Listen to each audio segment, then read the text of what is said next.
All right, what's up, guys? What's up, guys? We are in the semifinals for the Emerald League Mark Academy Esports playoffs, baby. Season one. I'm pretty sure you guys recognize by the voice, but tonight we got a BO5. And, going to introduce myself for the people who don't know who I am. My name is Ghost, pretty much the voice of Merc at this point. Might as well. Self proclaimed, I know. But co-cast with me, I got. Hemo here. I don't know if you were uh going to say my name or if it just cut out. I wasn't sure for a second. He's a shy one, guys. He's a shy one. Don't worry. We'll walk him through it. Baby steps, baby steps.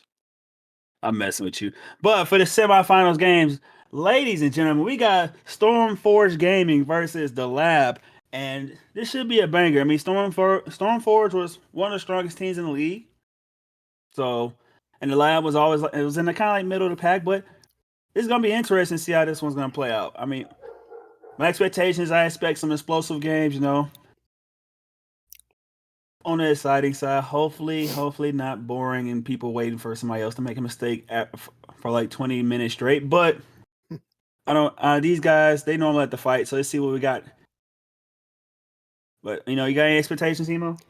Yeah, I was gonna say I don't know much about these two teams, but them being in the Emerald League. But I did watch, or I think I did cast with Coin Flip the Lab, the first game of the Lab. I just don't remember much about it, so I'm just hoping for at least some very enjoyable games to watch, or maybe some, I guess, quick ones or something. But either way, I think it's going to be a good series, just being the semifinals and all. All right, all right. Well, well. Unfortunately, for people that know, I played in the Emerald League, and the Lab is the team that knocked my team out of playoffs. Well, no, So I'm gonna be sitting here going, I'm kind of rooting for the Lab. You want to root for the team that beat your team, so feel less bad about it, I guess. for sure. You were kind of popping off that series, though. Thank you. At least that first, yeah, at least that first game on Vex, I remember. Yeah, unfortunately for us, the Lab took us out, but it is what it is. Let's go Lab. For Let's go sure. Lab. Jokes aside, but we're looking forward to the games we got tonight. I think it's gonna be fun. It's gonna be a real fun one. But aside from all of that, we're just waiting to load into draft, and once we get there, we get the show on the road, baby. We have a fun time here tonight. But while I am at it, guys, I'm going to introduce you guys to the team members of each squad for taking the blue side for game one. StormForge Gaming. The top lane, we got Squitters, Jungle Witch Doctors, Mid Wasabi, AD Carry, Puke, Psychos. Sorry, I almost said that wrong. Support Hacks. And for the side of the lab, we got in the top lane Owl, Jungle LP Lock, Mid Frozen Turd, AD Carry, Diablo Fox, and support Red versus Blue. I'm assuming this guy was a Halo fan. And I don't blame him because I played Halo all my life. Yeah, so it's hard to have not at least tried Halo a little bit back when it first came out. That's all I did. I know, at least played that campaign hundreds of times, I feel like. Oh, I don't know. Well, it was taking a little extended time, but I'm kind of curious. Like who got whose fan base in the chat today? It always changes from time to time. So let us know what team you guys repping out here. Which team you got? You got Stormforge or you got the Lab? Go and let us know in the chat.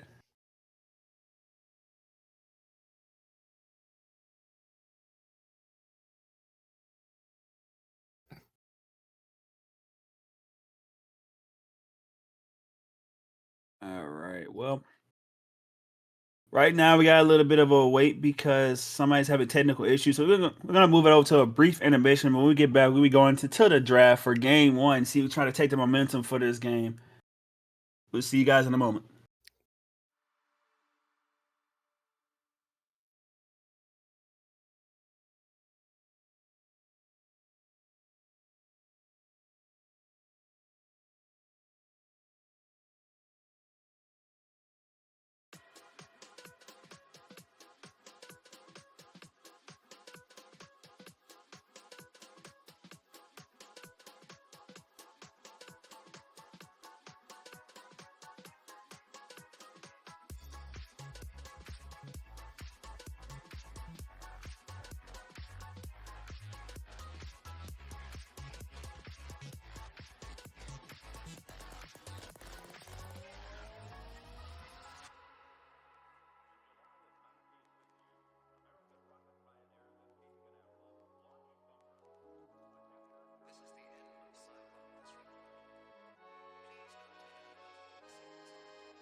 All right, we are back. We are getting into this first draft for game one. We're looking at these bands. Let's see, we already got Victor again taken off the board.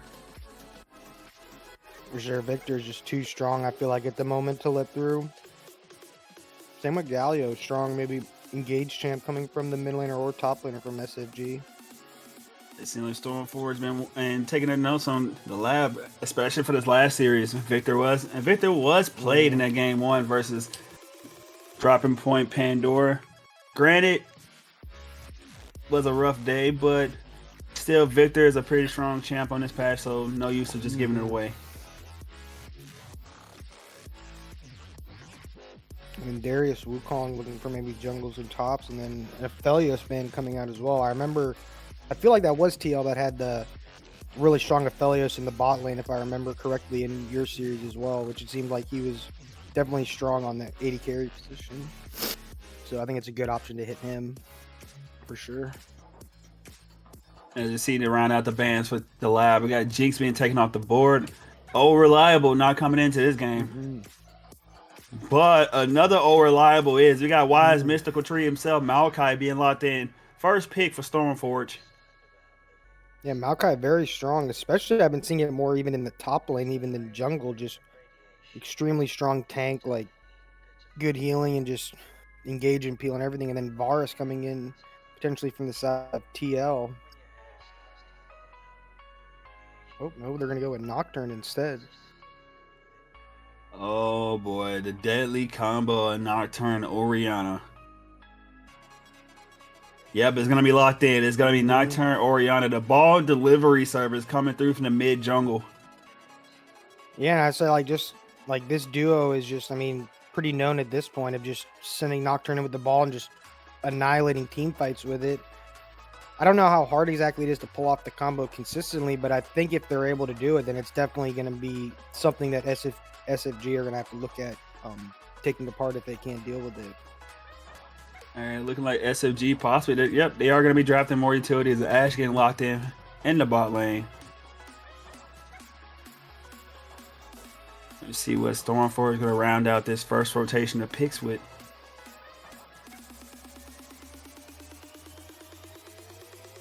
I'm thinking, oh, they're going to go for Xerath. Oh boy, pretty squishy target for a ball delivery serve to go on to. Yeah. And so far, just two very immobile. I'm assuming this Xerath is probably going to be support. But, I mean, that's just two immobile carries. Even Xerath does a decent bit of damage. That Nocturne Orianna, I feel like, are just going to have a field day with if they can at least get to this point even at that time. But then they're going to go for the Braum ban. Thinking maybe this Xerath is mid based on the Braum ban. I'm not necessarily sure why you want to ban the Braum if you're the lab. against Zeref. I mean, granted, Braum cannot block Zeref Q and his W, but the E Well, definitely can. So the stun and also the enchanted crystal arrow can eat that. So I'm surprised. yeah, I'm just thinking if they're banning Braum, then they think, or they at least a chance that Xerath's going to be mid, because I assumed it was going to be support. I don't know much about these teams. Maybe he plays it a lot mid, but I mean, I just thought probably like Braum be a decent pickup for the lab, but I guess oh you yeah, know, yeah. yeah, because that's why I was like they banned it. I was like that would be decent pickup for R4, but maybe RV Blue doesn't play it. But Rail and Nami, oh correction, they Ooh. were hovering to Nami, but Rail and Lulu being taken off the board as Red versus Blue. Now that I mentioned it, is actually a very big enchanter player. He can play some engaged Mhm. champions too, but pretty good enchanters. Yeah, for sure. And I'm thinking based on comp now, it's probably going to be. Oh, and another great combo with Oriana, just Rakan to go in there, group them all up, and even put the ball on Rakan. And this is looking like a strong team fighting, or at least just Wombo from the side of TL. But the thing is, though, the utility that's coming out of Mm-hmm. and coming out of StormForge, though, like would that be at the top of that? I mean, you got the burst of Orion and Command Shockwave. Yes, you do Mm-hmm. have the damage coming out from Varus, and depends on if he goes on hit or if he's going lethality, which I doubt he's going on hit because Yeah. oh boy, Udi are being picked for Stormforge, and I'm personally not the biggest fan of that. You're running straight into a Varus who just press R Mm-hmm. The and only you just get thing is, obliterated. yeah, I would just say the only thing is like if this Varus, because I was assuming too that the Varus would be going more the poke lethality Varus, but if that is the case, and if this Udyr gets pretty tanky, then they might not have an insane like tank killer in the form of their ADC if they're going poke Varus and then with Brianna Nocturne, which might cause a problem later on, but I mean, but you shouldn't don't be. necessarily have to worry about that too much when you have a volley bear on your team. Oh yeah, I mean Volibear as well. Like they're gonna have. Yeah, I mean I guess this Xerath is gonna be going mid now, and they're just gonna be playing like they're putting a lot of the. I feel like decision making of this game on TL, which I think it's strong for like in a BO5, like the first game, just going out there, being like, we're gonna play this. If it works well, then they're gonna have to ban either Nocturne or Oriana if it becomes a problem. That's just a potential free ban for the rest of the series that they have to worry about. But it's definitely gonna be on the side. I feel like of TL to like if they can play it correctly, then they're gonna have a strong chance of winning this game. I'm just curious how this early game is going to go, especially because that's going to be the defining factor for both of Mm-hmm. these teams. Because Nocturne falls behind, it's going to be hard for them to play those team fights unless Mm-hmm. Volibear is ridiculously ahead. But the Udyr Volibear matchup, it kind of can go either way, but Udyr does have the better arrow and better wave clear. So you So they think it's really gonna can just be shove the Udyr? Volibear in. You think it's gonna be Udyr top or Udyr Oh, jungle? 100% think this is Udyr top. I mean, I personally wouldn't put Malachi against a Volibear. I Mm-hmm. 100% think this is Udyr top. Udyr can Yeah, definitely deal with Volibear in the top lane. for I sure. think I a don't lot know. of. Oh, go ahead. Oh no, I was gonna say I don't know that matchup that well. Like when I started playing in, it was like right as when Udyr fell off, so I don't know like really any of his matchups. But I would see how Volibear could definitely at least beat Maokai in lane for sure. I think a lot of this, a lot of the pressure from jungle is probably gonna be targeted onto top Mm-hmm. because you can't really just let Udyr sit by himself versus Volibear. Volibear is gonna be under a tower a lot of the time, unless they're able to actually kill him. But still, that's gonna be a tall task. Granted, he could just build probably Mm-hmm. Roa or Leandra's one of the two items first, and then just straight up just empower art wave and just Yeah, you and walk up, you're just gonna burn. yeah, and I feel like that's the thing is like like I feel like a lot of people maybe contribute a lot of this um like proxying between turrets now top lane to the boss, but I feel like a lot of it, at least from my perspective, is from when Udyr became like really good top lane, and that's what he would do. And ever since he was doing that, I guess other people were like, well, why can't I proxy wave? It's become more like popularized, I guess, since then. And I think Udyr's laning phase is definitely. I don't know exactly what they remember what they changed about him, but I just remember his push is almost like unmatched to like any other champ up there with with his R and empowered R. It does sting though, so Volibear's gonna have to trade with him like early. Mm-hmm. You just can't sit there and just let him just farm the wave. Yeah, Because again, Udyr does have the better wave clear, but Volibear can trade better. But Volibear can absolutely take over like post level 6, but pre kind of like for sure. I mean, Turtle Stance is still a thing, so he's still able to trade out and be quick before Volibear tries to get the W off. So it just plays either way. Post 6 with Volibear having his ultimate, it can be kind of annoying as hell. Oh yeah.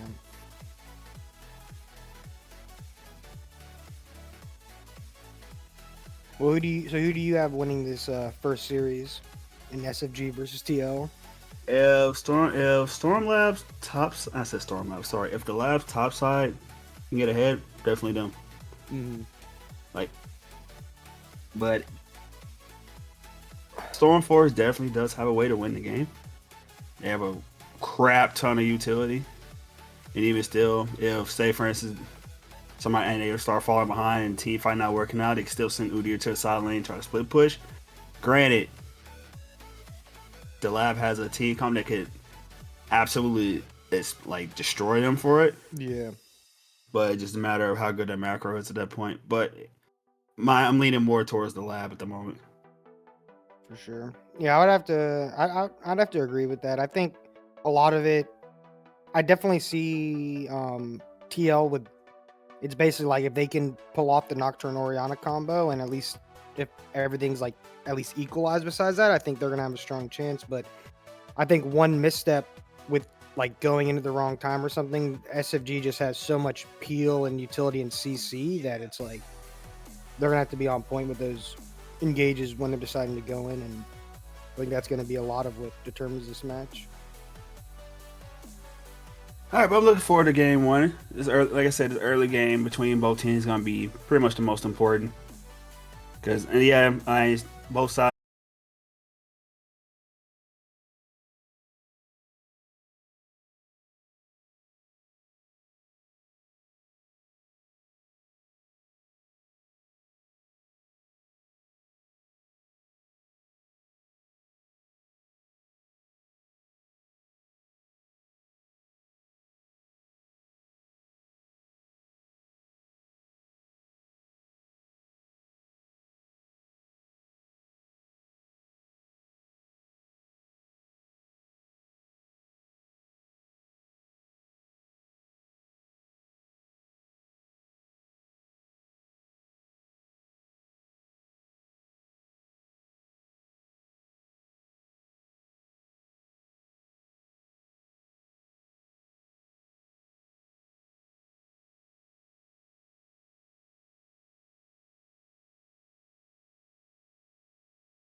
right, ladies and gentlemen, welcome back. We are hitting the riff for game one of StormForge Gaming versus the Lab.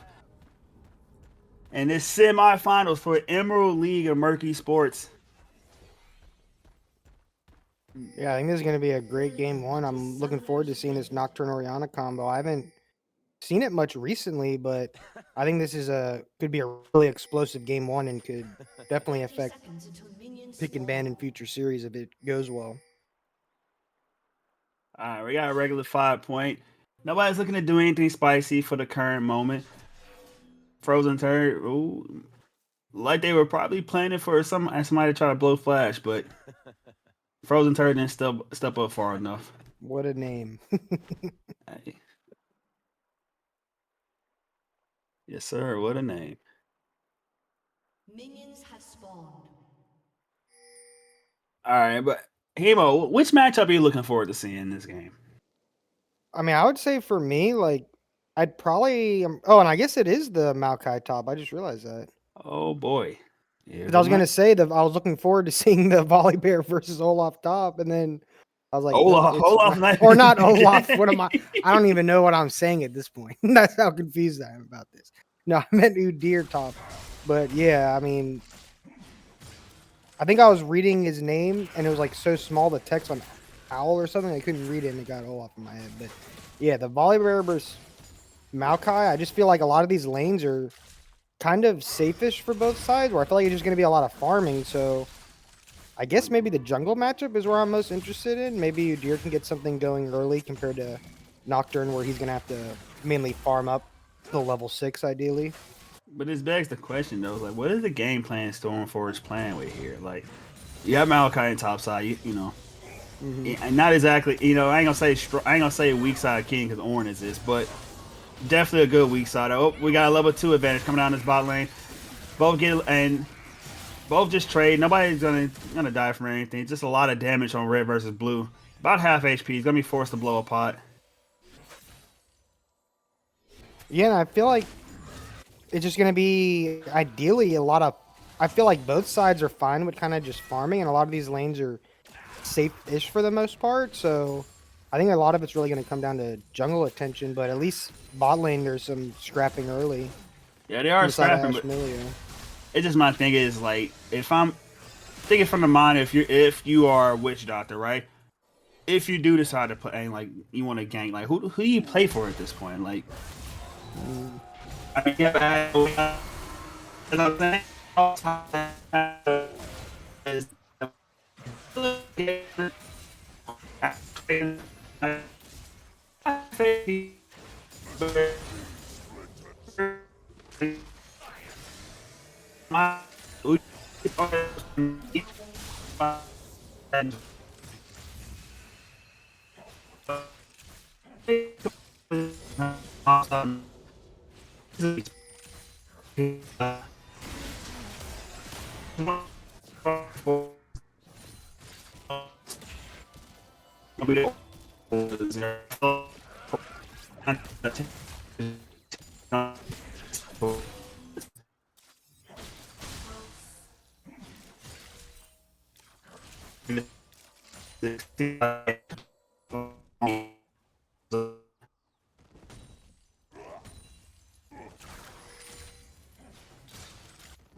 Okay, is that better? Yeah, it seems better for me, at least for the video. But yeah, that was weird. I don't know what happened there. I just tabbed out and I saw one red bar, and it was that was it. Okay, we have the technical difficulties are in too, as you guys can hear, but we're good to go.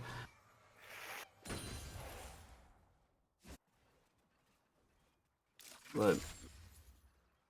Hey, did you hear it? No, I didn't hear anything for like the past maybe minute or minute and a half.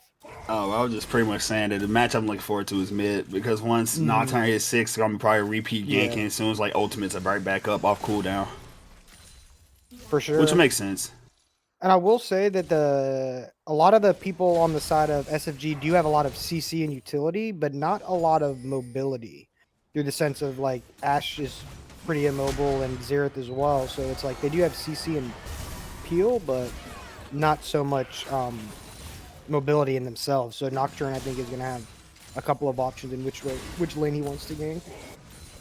I just want to point out too that Maokai has gotten the back. Squiddles is looking to, oh boy, he almost about to bit off a lot more than he can chew walking that turret like that. As now the flash comes out from Owl, and Owl's gonna claim first blood as he chops down the tree in topside. And you just had to caster curse him like that. That's as soon as I start talking about that topside, man, he takes 2 tower shots, gets flashed on to die. As soon as I say it. I didn't even get my sentence out yet. And, 2 tower shots dead. All right, cool. And I feel like that's really going to be important for this matchup topside. Like now, this Volibear is just going to have a field day up there. I feel like getting. Yeah, especially he's building a row. But now, looking at his bot side though, this trade going back and forth. Ignite was utilized. Both sides, both 80 carry and red versus blue by half HP. Hax is not, and Noctar is on that bottom side of the map. No Udyr, as he is doing, and he's taking the Void Grub. So there's going to be no help for the side of Psychos and Hax. So now Diablo Fox and Red V Blue, they're going to be looking to back. Yeah, they burned the Ignite for the heal and barrier for the side of SFG, so that's definitely worth it on the side of TL. We'll have to see if they can potentially go back down there, maybe burn a flash or even get a kill, but more fighting the top side. Oh, Squiddles, he took a nice tower shot. Now Owl was trying to get more down on him. He's going to utilize the ultimate, but he doesn't have flash. He already used it earlier. Squidder's going to utilize his own. He's going to make it out just fine.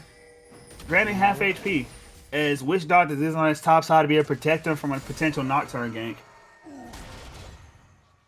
And I see Squiddles, man, we should do a count, man. How many tower shots are you going to eat, bro?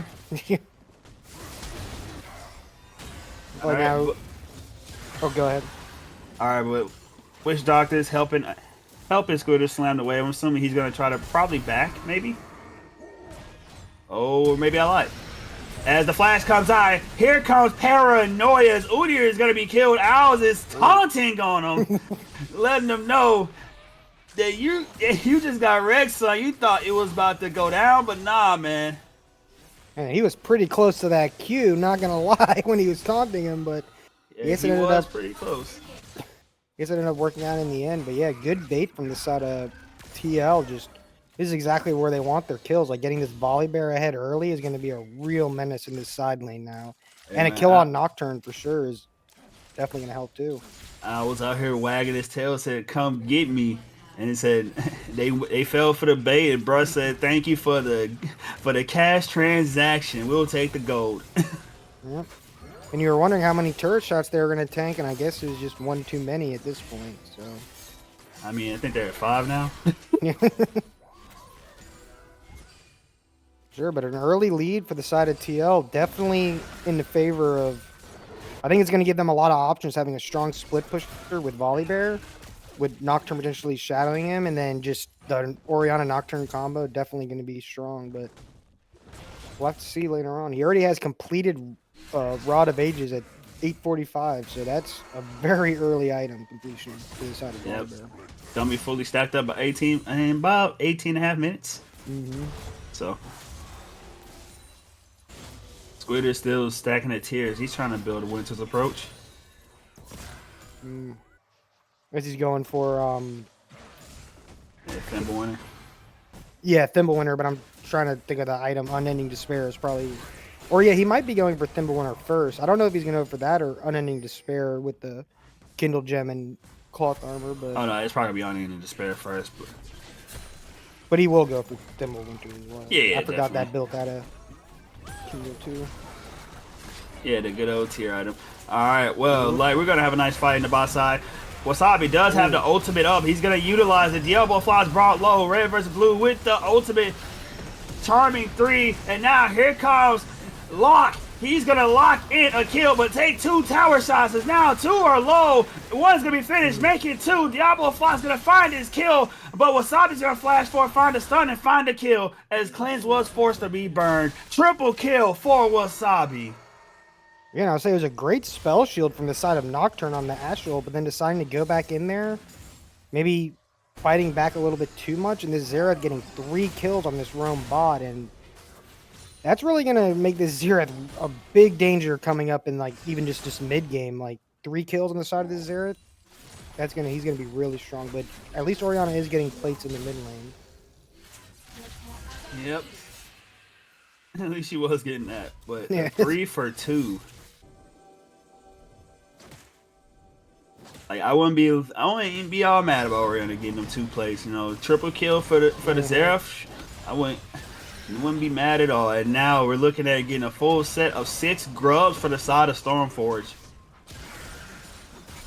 Yeah, and that's gonna be very nice. Just at least to deny it from this Volibear getting any of these grubs in the split push, but still nice to have on your Udyr and Maokai and just other champs as well, even if they're not melee. But definitely strong for the side of SFG, and getting 3 kills on the Xerath, that's just where you need them right now.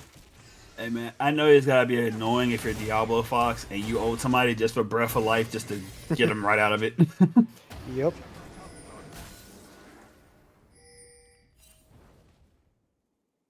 Yeah, sure. Alright, but Dragon is now up, and the bottom side, along with Witch Doctors on this river, taking out this vision.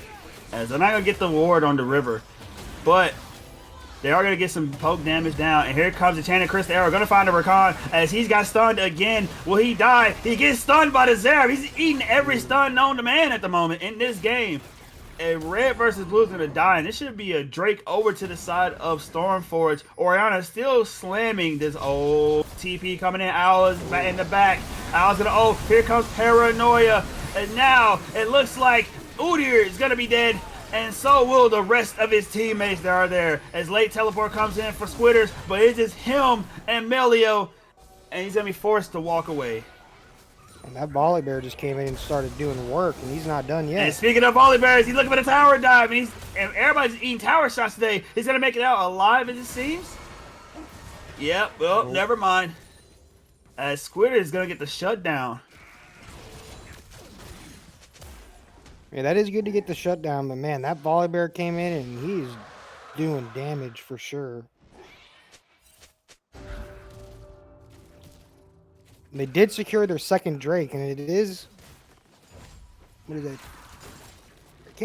I don't know if it should be Cloud Drake based on the. Oh, here comes the engage. One, Diablo Fox gonna keep the recall up, and they're not able to catch red versus blue, so it should be fine. You just imagine a Witch Doctor just randomly just walked into that bush. I'm pretty sure Diablo probably been pissed. Oh yeah. I mean, the quickness is up though, so he maybe would have been dead. You know, maybe not immediately, but yeah, quickness up, cleanses up. Yeah, he probably would have made it out. Very slim chance, but he could have if that would have happened. Yeah, and I just feel like we haven't really seen a chance for this Orianna to get involved in any of these kills at this point, but she's still like farming well and getting plates, so she's still relatively about the same item completion as the Xerath, which would still be strong going into the mid game. But yeah, we really need to see this. I feel like if we can get one of these combos off, it's just going to be almost lights out. But this Volibear is becoming really strong at this point. And now Witch Doctor is being invaded as Locke is going to come in to try to take the blue buff. He does have his backup. He's going to smite it, gets to confirm.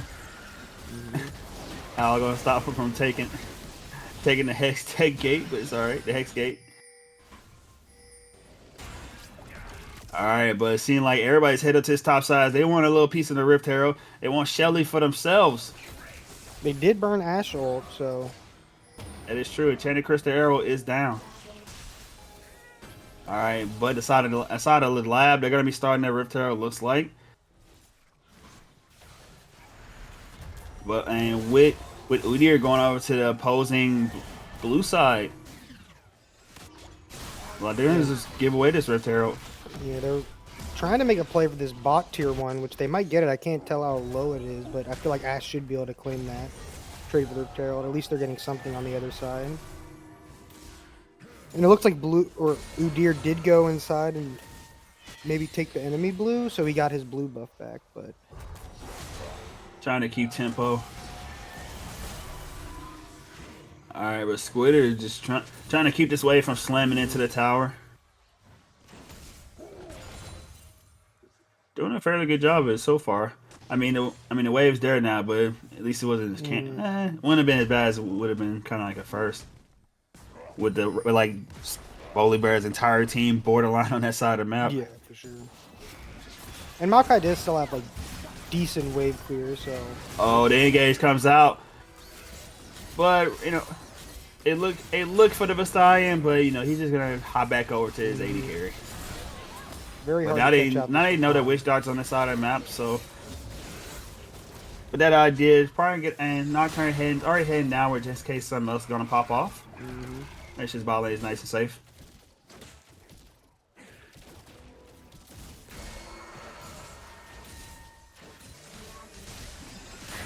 And I can't tell what this Volibear is building next. He has a Spectre's Cowl and a Crit Cloak.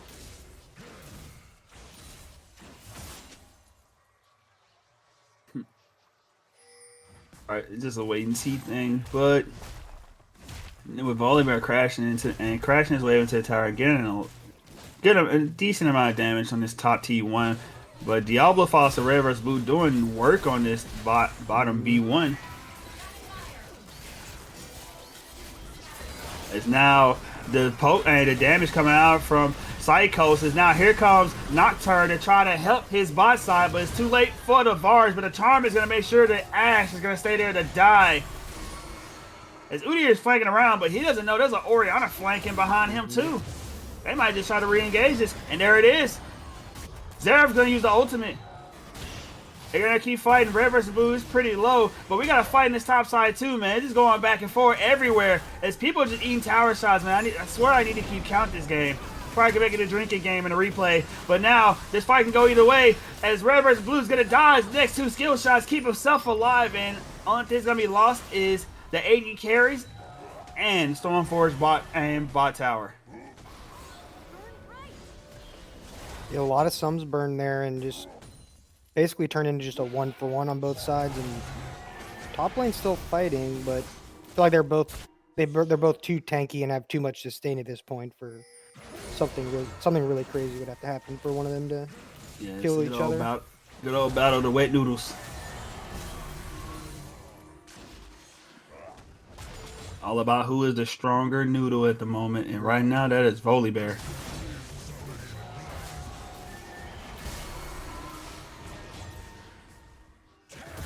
I wonder. Yeah, there's the ultimate. I was waiting for it, but here comes the ultimate from Volibear. Make sure that he's gonna disable that turn. Stormbringer gives him the XP also, so he'd be able to survive extra tower shots and not gonna die from the dive. As both top laners live, but Witch Doctor is looking around the Frozen Turret, forces the flash, and Frozen Turret is gonna live.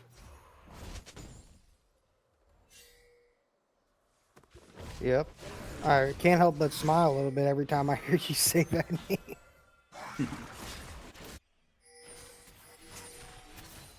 Alright, but both teams gonna move their bot lanes over to the mid. As Rakan's out to get himself and getting the vision for the squad, but look, they might try to dive this Maokai if he says. Squad is gonna be forced to back. This should be another tower to the side of the lab. Yep. I think this is going kind of how I feel like TL would expected to play it, but I think mainly a lot of these kills are on the Volibear and Nocturne, which is nice to have them on the Nocturne, but I feel like they need to get more done around this Orianna for sure going later. But looks like they're going to get this mid-tier 1 too as well, so they're going to have all tier 1s down for the side of TL. Yep, as the Rift Herald being spent in mid, boom, there goes one tower. As now Shelly about a quarter HP left, but should we get the charge off? No, she won't. No, she won't. But Locke just taking the blue buff in Witch Doctor's face, man. Like, he's got to be on the level of getting cockled right here. And now Locke getting ran on by the Udyr, but the Udyr doesn't know he got a team behind him as the Enchanted Crystal Arrow comes out, but it's going to go wide. Sail wide, Diablo Fox forced to blow flash. The big fight in the mid lane is now Squitters is taking a serious amount of damage, especially from this tower, as Rakar's gonna die now 1-for-1 as Paranoid has been expended, but Volibear and Orianna are just pushing these side lanes and So it's not really worth the fight here. Yeah, a little bit of an overcommitment there, maybe, but they're just missing so many minions on this side wave, and Volibear is probably even going to get this turret. Or maybe not quite, but probably on the next wave here. Oh, he's just going to take it now. That's definitely not worth it. I'm just saying to the people that's watching, if you're 18 above, I know if you're 21 and above, you can make this. You can turn this game 1 into a drinking game for how many tower shots people have taken. I'm telling you, great idea. And I'm just saying. Yeah, I don't think they'd be able to make it past this game 1 if they were playing that at this point. But there's been a lot of turret shots taken on both sides. I think I'll stop counting at the 8.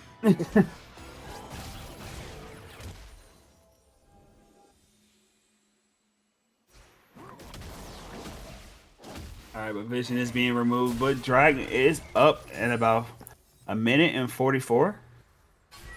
So Hextech Soul, definitely the best one out there. And you have to imagine they're going to have to fight for this, because this could be game ending if TL is able to secure this next dragon. Definitely so, but the real question is how they're going to kill Volibear. I don't know. This Volibear is like becoming a real problem in the side lane.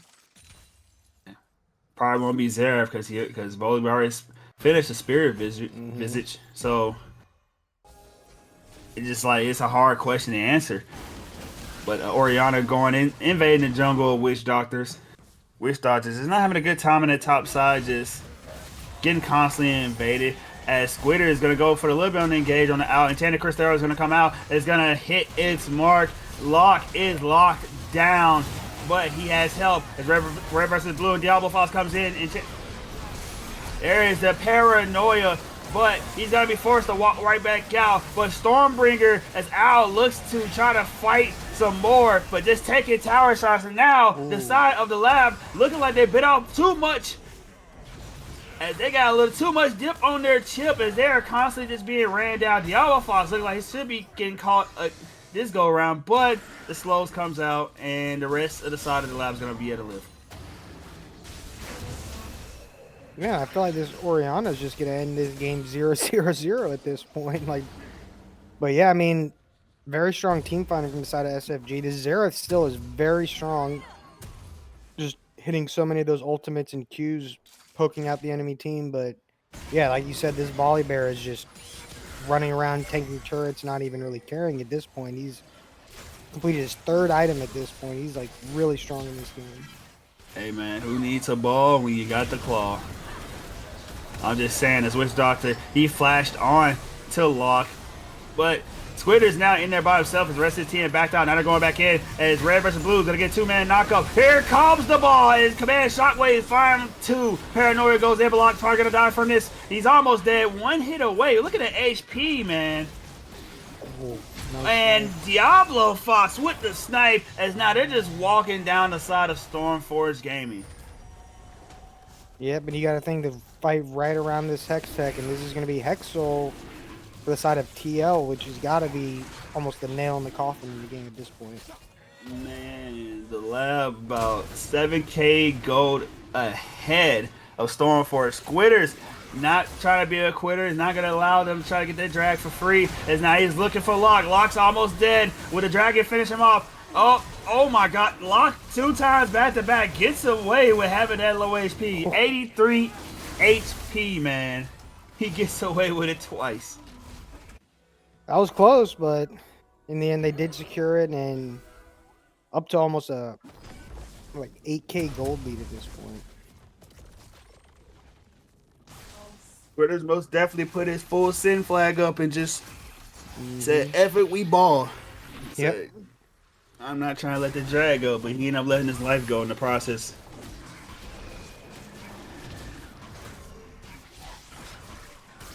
But now I'm assuming that the side of the lab, they're going to start warding this Baron pit, and also that top side jungle if they can. But the side of StormForge, they are up there at the moment.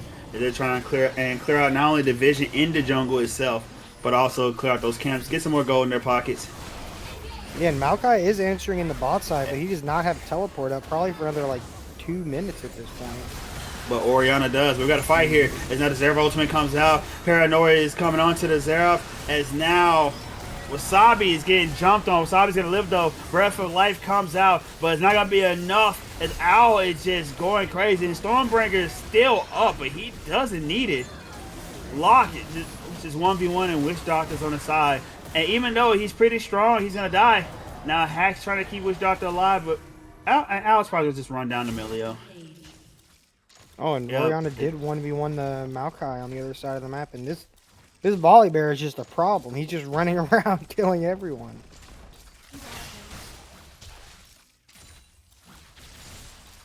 Alright, but here comes Witch Doctor trying to get the flank. Keep in mind, Command Shockwave is not up. And I doubt Frozen Turret's going to spin the flash. Probably, yeah, just going to try to take the tower if he can.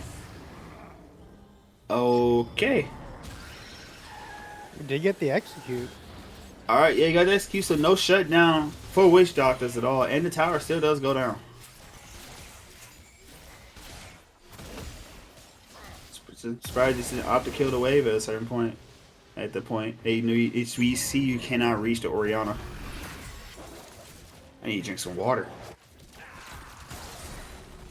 Yeah, just I'm thinking they're gonna try to maybe send Volibear as a split push now and have Orianna group with them, but then again, this Volibear is so strong that they might feel like he's needed in these fights and just not worry about him split pushing at this point. But I feel like they're just gonna go back to the bear and just sweep some vision and try to start a fight around it, and then just walk down mid and end at this point.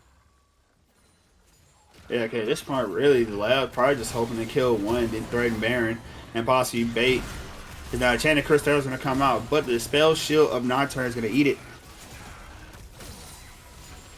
Yeah, it's got to be annoying for the side of SFG. Just shoot the arrow, Nocturne just walks in front and blocks it with the spell shield. Yes, sir, just look at her and laugh.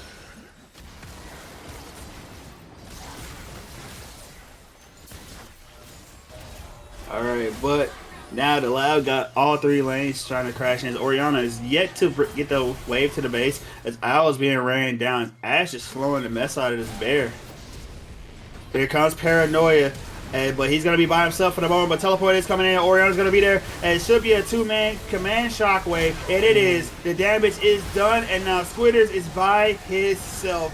As now the tree gets cut down. And they're looking for more. Yeah, a great fight.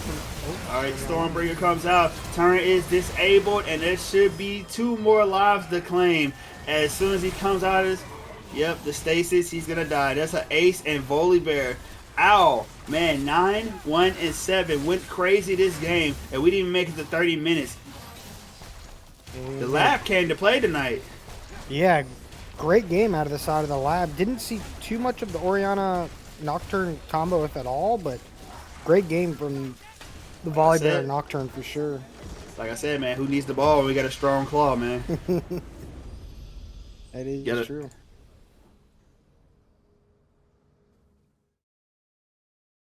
And speaking of a strong claw, 27.5k damage coming out of this Volibear in this top lane.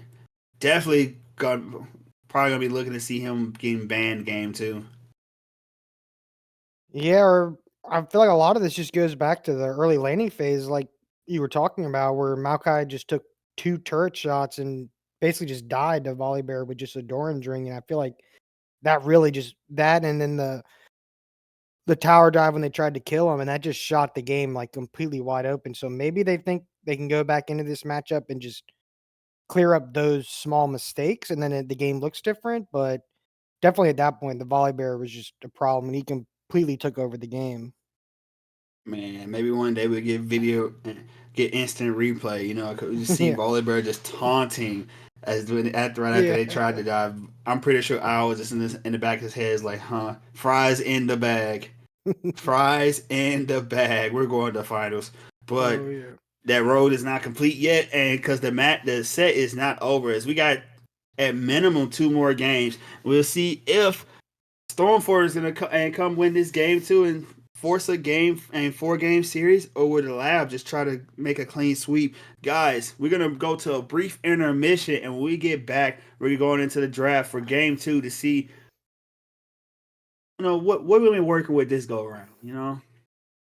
For It's gonna sure. be some fun, some standard.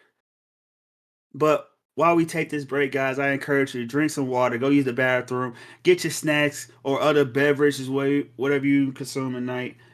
If you got a significant other, tell her good night that you love her or him, because we should have at least 2 more games to play. So when we get back, again, draft for game 2. See you guys in a moment.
All right, guys, welcome back. As we're now entering the draft for game 2, they're firing out pretty fast. They're gonna stick to the same side. StormForge, they're gonna stick to blue, and Darius already being taken off the table, making sure that he can't be seen ever in these games. And I don't blame him. But Volibear is gonna be taken out too. Pretty much sticking to the same plan of bans at the moment. Nothing different for the current second, but I highly doubt that's gonna change. I doubt that's not going to change. It's Volibear, was a big problem in that game 1.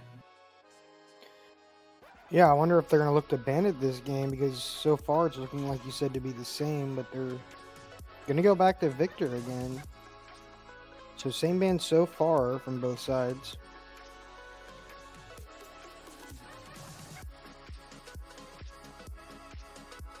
And it looks like they are thinking about getting that Volibear, not having to deal with it. And yep, they are going to lock in the Volibear ban, so we will not be seeing that again. Yeah, none chaotic, none too crazy. But that does mean the Aphelios is now up for the side of TL, because I believe that was their last ban. And they are going to look to just maybe first pick this Orianna. Yep, they lock it in. Yep, Orianna locked in for that B1. I'm curious, they're going to try to take the Nocturne for the side of the lab, or they're going to just leave it on the board. Yeah, I mean, based on last game, the Ori Nocturne didn't really do much, so I feel like you lock in Nocturne still, and it's pretty good, and that's what they do. They're just going to go back the same thing, and wonder if they will pick up the Aphelios here, or if they're going to wait and pick up something else. Because they did pick Orianna second last draft, so, and they're going to go for Ashe this game. Yep, it will be Ashe utility behind the guy flying in as Viego. They're hovering him. He was banned in the second rotation of the first game. Vega just strong champion, especially in scrappy games, and they do lock it in. They're going to round it out with Senna.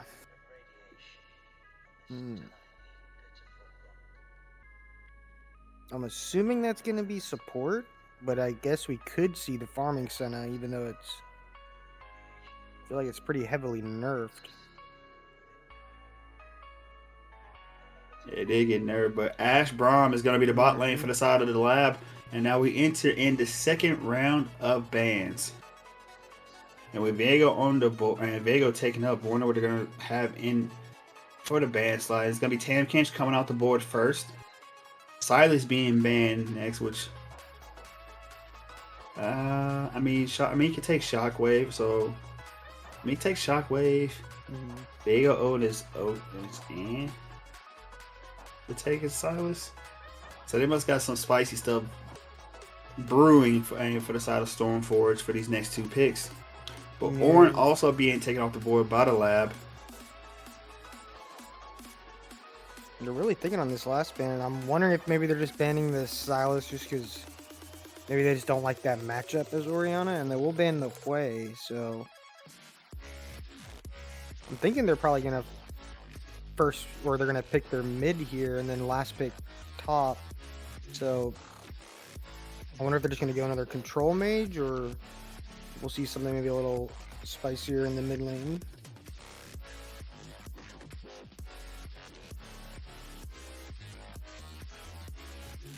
All right, but Nico's gonna be locked in for this R4 pick. The team fight looking very crazy for the side of the lab. Well, and that's why they banned Silas, I guess. Yeah, definitely give you a big reason. Jeez, Soraka Senna, was not expecting that. I don't know how strong that. I mean, I guess they are going to try to round this out with a mouth fight. I just feel like right now, like, a lot of this is going to be on this Viego to be getting resets.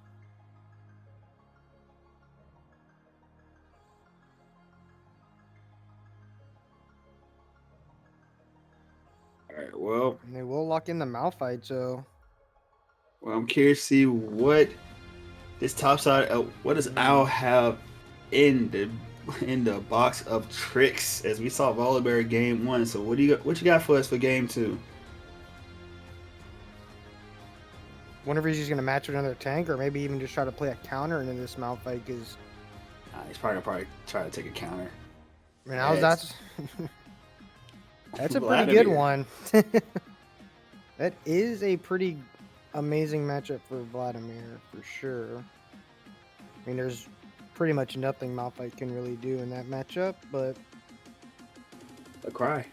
yeah, pretty much. I mean, you try to use unstoppable force on Vladimir and just press W Yeah, and there's before impact, and you know what do you do? yeah, and it's just bad in almost every aspect because like you're not gonna Q poke Vladimir out of lane, and then you know Malphite obviously scales a lot with building armor, and Vladimir is literally just gonna never get pushed out of lane by Malphite if played correctly, and this is gonna be a very dangerous matchup. But they are squishy on the side of TL at least, so it's basically going to be a lot of TL dictating. I feel like again, almost similar to the first game where they just want to go in and kill everyone, and then they don't have to worry about anyone being tanky or anything because they're just going to go in and win team fights. And based on their draft this game, I feel like it's definitely what their goal is going to be. Yeah, I feel like this is definitely a draft diff.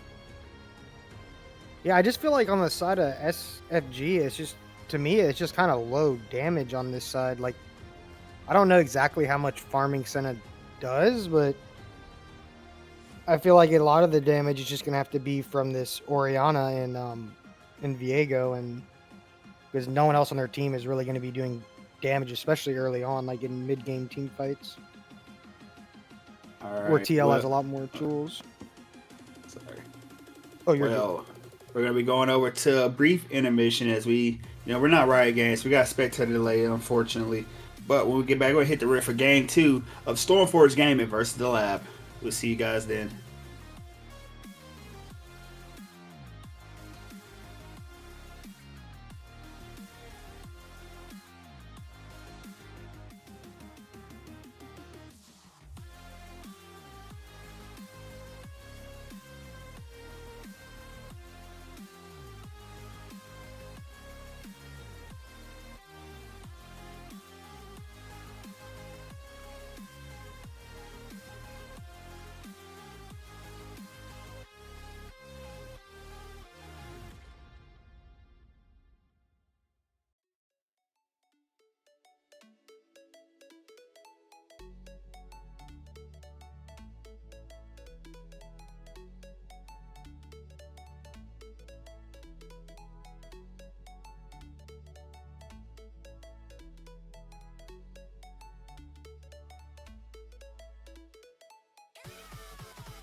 All right, ladies and gentlemen, welcome back as we're now in the game 2 of StormForge Gaming versus the Lab for your semifinals Emerald League Merc Academy Esports playoffs.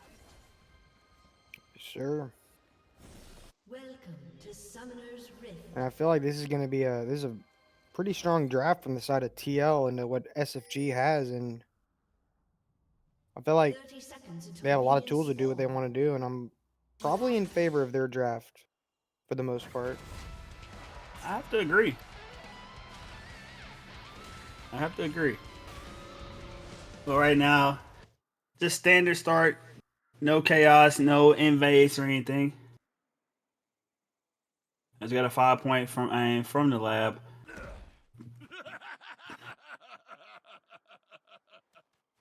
Minions sure. have spawned. So where do you All right. think this BA is going to be looking to maybe impact this game? It's kind of like last game. You really don't have a good option aside from just trying to gate mid because you got Oriana, but I mean, you got Malphite top, you got Senna Soraka by. I mean, what can you really do here? Hey, I completely agree. It's basically what I was thinking as well. I mean, I said this last game. It was like, what do you really do? Yep. But I will say this though, instead of me asking Hemo, what do you think? I'm gonna ask the people. What do you think? We're gonna come up with a prediction board in just a moment. You guys can voice your opinion with those channel points have been occurring throughout watching this series and previous series we have been watching, before. But let us know how you got and what you guys think. Let us know who you guys got to win this game too. Will it be StormForge? Will it be the Lab? As speaking of the Lab, they're just going back and forth in this bot lane. As granted, they are still level 1. They didn't get the level 2 advantage, and Diablo Fox have to blow the flash and the barrier, almost taken out. Yeah, scrapping again in this bot lane. So just like they did game 1 on the level 2 timer, but All right, they're still just punishing this bot side, but I just have to admit, thank you to our producer, the man that is helping us live right now as I speak. Thank you for the subscription with your Prime. You help feed my kids at night, man. No, I'm joking, but on that part. But thank you for the subscription, man. Very much appreciate it.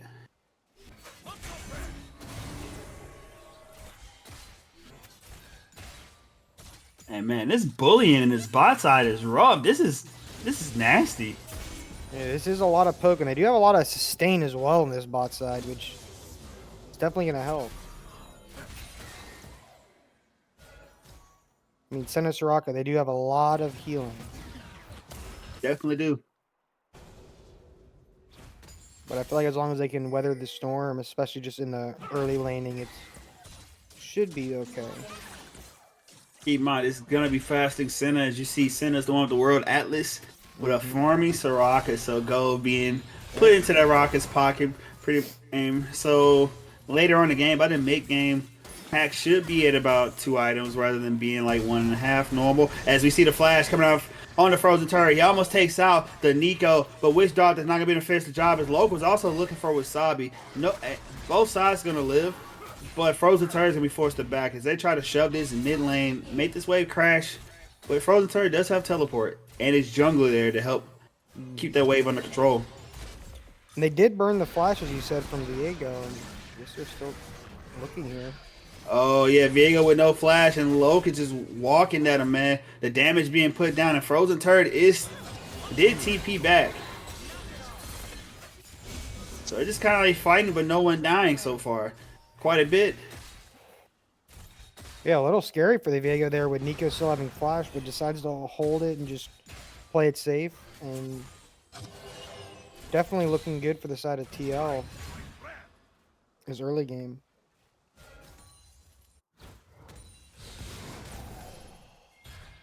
Alright. I'm just serious. Who's gonna be the first? Who's gonna be the first one to claim for and want to die? Good grief, can't get my words out. What is going on with me right now? All right.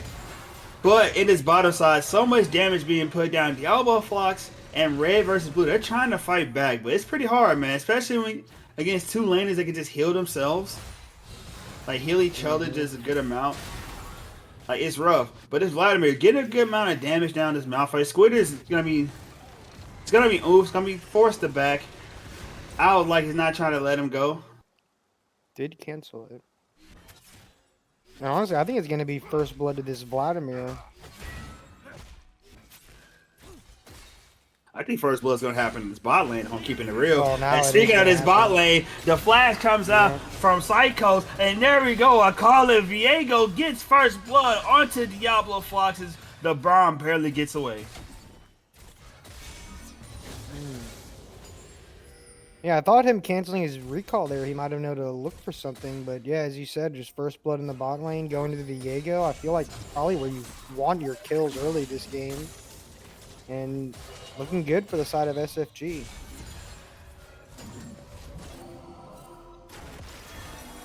I say, I'm eating my words right now. Yeah, Viego can definitely go bot lane. I'm eating my words. To me, it's just like, I just don't know what the difference, like how much impact, I guess how much impact like having gold on Soraka is going to do compared to just building support items is, I think, the main thing that I'm kind of thinking. I mean, even if you, there's always gonna be an impact. Even if, like, say for instance, Soraka, I mean, you got a tier right now, you got a dark seal, but even if, say for you say building support items, well, you still need gold to get there. Most of the time, supports, you know, they're not really getting gold aside from the support item itself. So with the fasting center, I mean, they're gonna be like a whole item ahead normally to where they normally are. So the healing that Soraka would be able to push out be a lot more efficient, a lot better. That is true. But the thing is, they was not really expecting that much. But as I was talking, mid lane Paranoia comes out, and no one's gonna die. I mean, Wasabi's about half HP. Outside of that, everything's fine. Barry's coming out for Diablo Fox, and now this fight is still going. This bottom half as Diablo Fox keeps trying to trade with Psychos and Hacks, but you gotta keep in mind, man, they can just heal each other and do damage to you, keep poking you out. It's not Diablo Fox is half HP again. Yeah, I mean, this lane is definitely looking good for the side of SFG, and just like you said, like perma healing and poke, and it's going to be really hard for Ash Braum to deal with that. All right, but now Witch Doctor versus Locke on the river with the Void Grubs is doing damage. Locke is trying to get out of there, but he's going to kill by Witch Doctor. Center O does comes out, and now Wasabi's going to find him some gold too as he takes down the Chameleon, as Squitters is going to kill Vladimir too. Everybody's just getting gold all around. Look at this. 4 kills now in total for the side of StormForge Gaming as they look to try to run away with this gold lead, as it's now almost up to 3,000. Jeez, and yeah, I mean, it just looks like almost like the complete opposite. Like there's so much fighting around with this Viego just getting resets and perma pressure bot lane, so it's like I feel like it's really hard for the side of TL to even really do much in these lanes, but they do end up getting at least one of the grubs, so at least it's not nothing, but definitely in the favor of SFG for sure.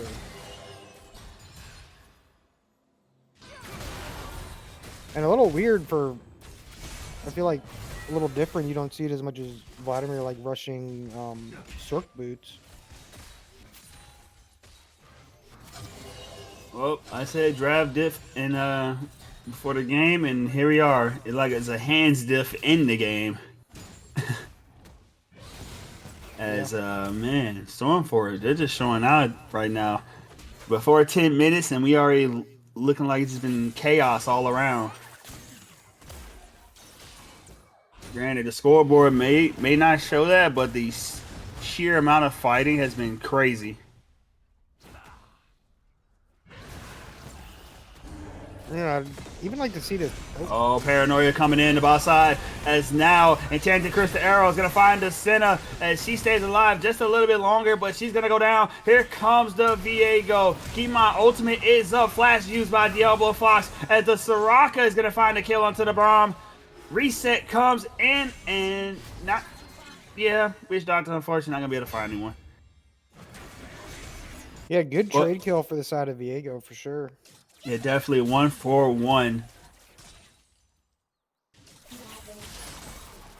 Because Hey, Viego is Wasa- getting pretty strong. Diego getting pretty strong. Wasabi's in doing fairly well in this mid lane. Able to poke out the Nico, force our back. Granted, he's down by ACS, but make it less. But it's gonna be just fine. As no, I thought Braun was gonna come hold the way mid, but I guess not. Teleport does come through from the Nico. Orianna teleport is about to come up in a moment, but she shouldn't need to TP back. She should be able to just walk. Yeah, and I feel like the main discrepancy is like this top lane. Like Vladimir, he does have this massive wave here, but just getting poked out and probably just almost overzealous. Righty, there's that tower shot. And almost kills Al, man. Holy crap. Man, Squitters is looking for payback after all that taunting in that last game. There's now Viego's up there, but so is Nocturne. Is it possibly looking for a dive? It's probably going to be a counter game. Yep, they were looking for the dive on Al. Al able to get back and lock there to keep him safe. Got a little bit of fighting with red versus blue, taking about half HP. Yeah, and I mean, this Malphite is up 26 CS in the top lane, which I don't know if it was based around that fight. Maybe the wave was in a bad spot and just... Oh, boy. All right, well, we're going to talk about that Pop Blossom. I was just about to say, that is not what you want to see, but I wasn't going to say anything. Oh, Enchanted Crystal finds a mark, and now Wish being used keep Psychos alive. Teleport from Wasabi came in, and now this is turning on the lab pretty bad as now Viego finds Ashe and Orianna finds the support. 2 more kills over the StormForge as they start the dragon. And StormForge just seems to be taking this game, like, just speeding right through this mid-game, getting to get themselves a second Drake, and yeah, I mean, there's not much really to say. They just are winning almost all over the map, pretty much. They said game 1 was just them giving 15 minutes of fame, and now they're coming to take this series over. Yeah, Viego already with the completed Triforce, and after he bases, like he's gonna be extremely strong. All right, but now Squitters is walking on Owl. As keep in mind, he does have that hollow radiance already done. It's now a little bit of a fight, maybe not a little bit no more. As Command Shockwave finds 2, and with the reset coming in, Turn's not gonna live to see another day. As he goes back to the gray screen, red versus blue should be able to make it out alive. Or I lied, he's gonna die too. As the reset for Witch Doctor, allow him to get to the Nico, get the E down onto red versus blue, and cause his demise right in front of the tower. Hate to see it. But 10-1 to the side of StormForge as they are just finding kills left and right in this early game. Yeah, I mean, they got themselves over a 5K gold lead at 13.5 minutes, and this Viego is going to be a real problem. 5-0-3, just absolutely having an amazing game.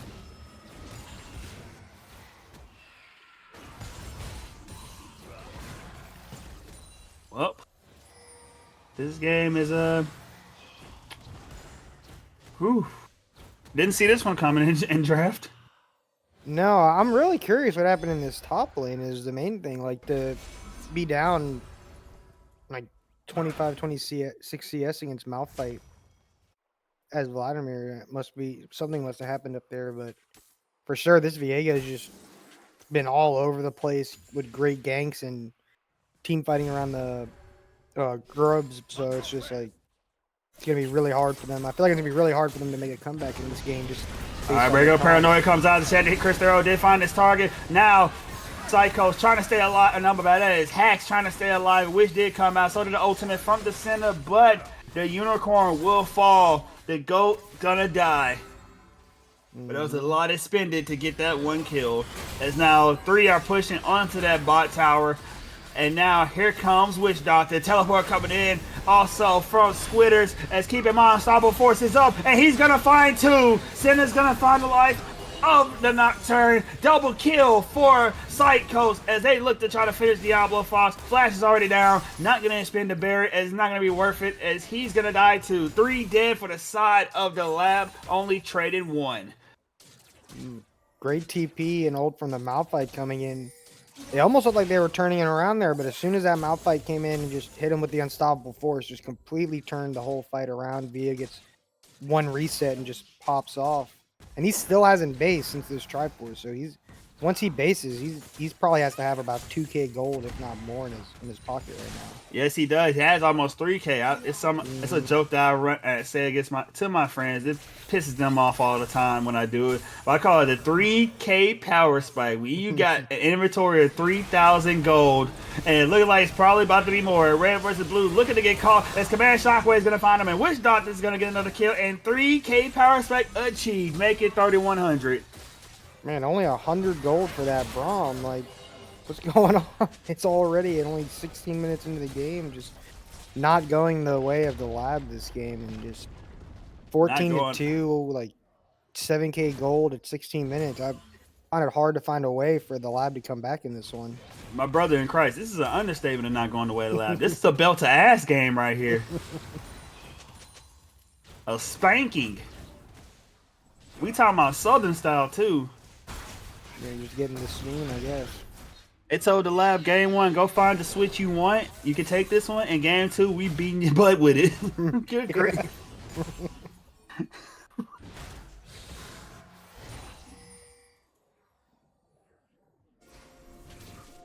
All right. Imagine this. They just completed Wit's End on base, and man, this Viego's about to be a menace. About to be? I think that's an understatement. I mean, As that Viego does walk out of base with a fully completed Wit's End along with a no magic mantle. Boots already there. He didn't opt to upgrade it. Probably just going to go Merc Treads though. And my brother in Christ. The gold lead. Dude almost has a full outright 2,000 over the Nocturne. Almost. About 300 gold off. But the drag now is going to hit the rift. Going to be a Cloud Drake, and now both sides trying to jockey for position, but it look like the lab is going to get control of that river. But keep in mind the location of Squitters. And now Enchanted Cursed Arrow is going to go wide. The field goal is good, but the GOAT may not be as Wish comes out. Hack's trying to stay alive as Pop Blast is going to be utilized, but Hack's going to die before that. And they did get a kill there, but they used just about everything to kill that Soraka. So I feel like now it's even almost advantageous for SFG to fight with no Nocturne, Vlad, Nico, no. Locke's almost dead as Command Shockwave found 3. And now the lab are just getting dismantled. Triple kill over the Witch Doctors as now Owl and Locke are running away as Locke almost loses his life. Sorry, not Locke. Owl almost loses his life. It'll be a free Drake over to the side of StormForge as the lab, man. The light kind of becoming very dim in this game. Like you're almost down 10K gold at the moment. Man, I'll say that's not Nocturne turning the lights out. That's just the game being almost out of their hands. So it's like great ultimate from the side of Orianna for sure that fight, and just triple kill from the side of Viego. 906, part of 15 of the 17 kills in this game. Just an outstanding game from SFG's jungler.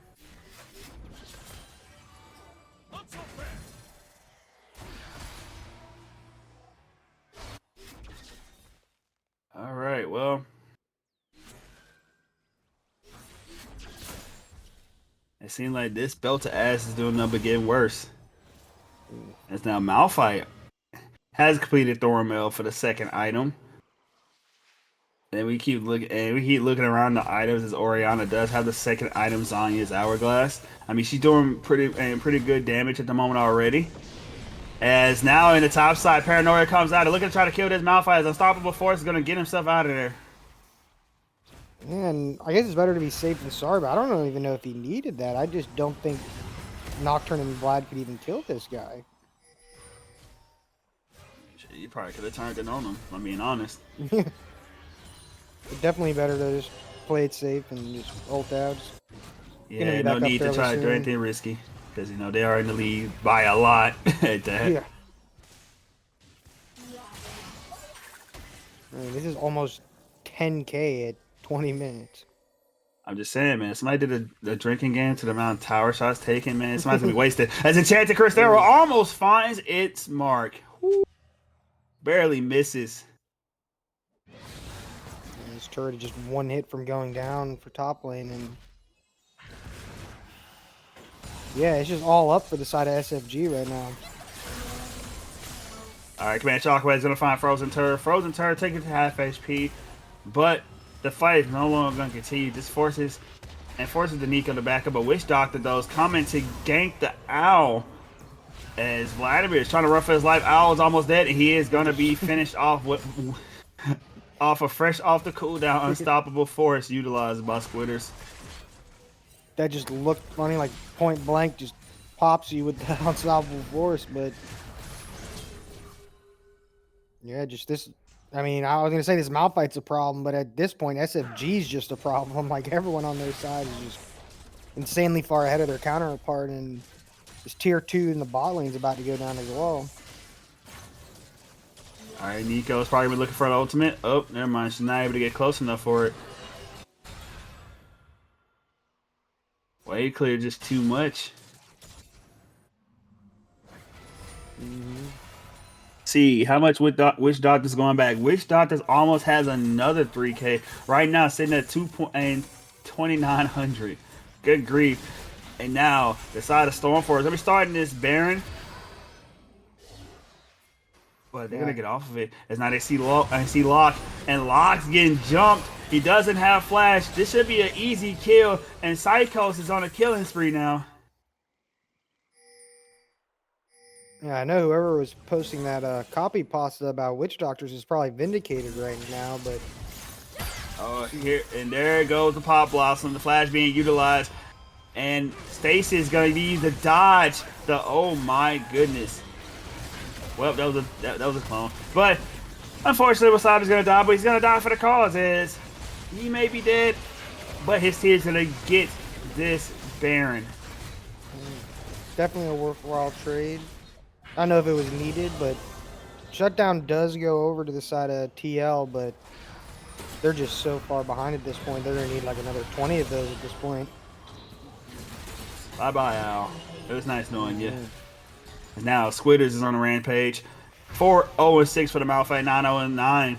4 Witch Doctors on this Viego, showing why it was banned game 1. Just 90% kill participation. And it's looking like a great game from the side of SFG. Not much more you could ask from. Not much more you could ask from them. Yeah, really, at this point, it's just SFG game to lose. If anything, really, the lab can't really do nothing.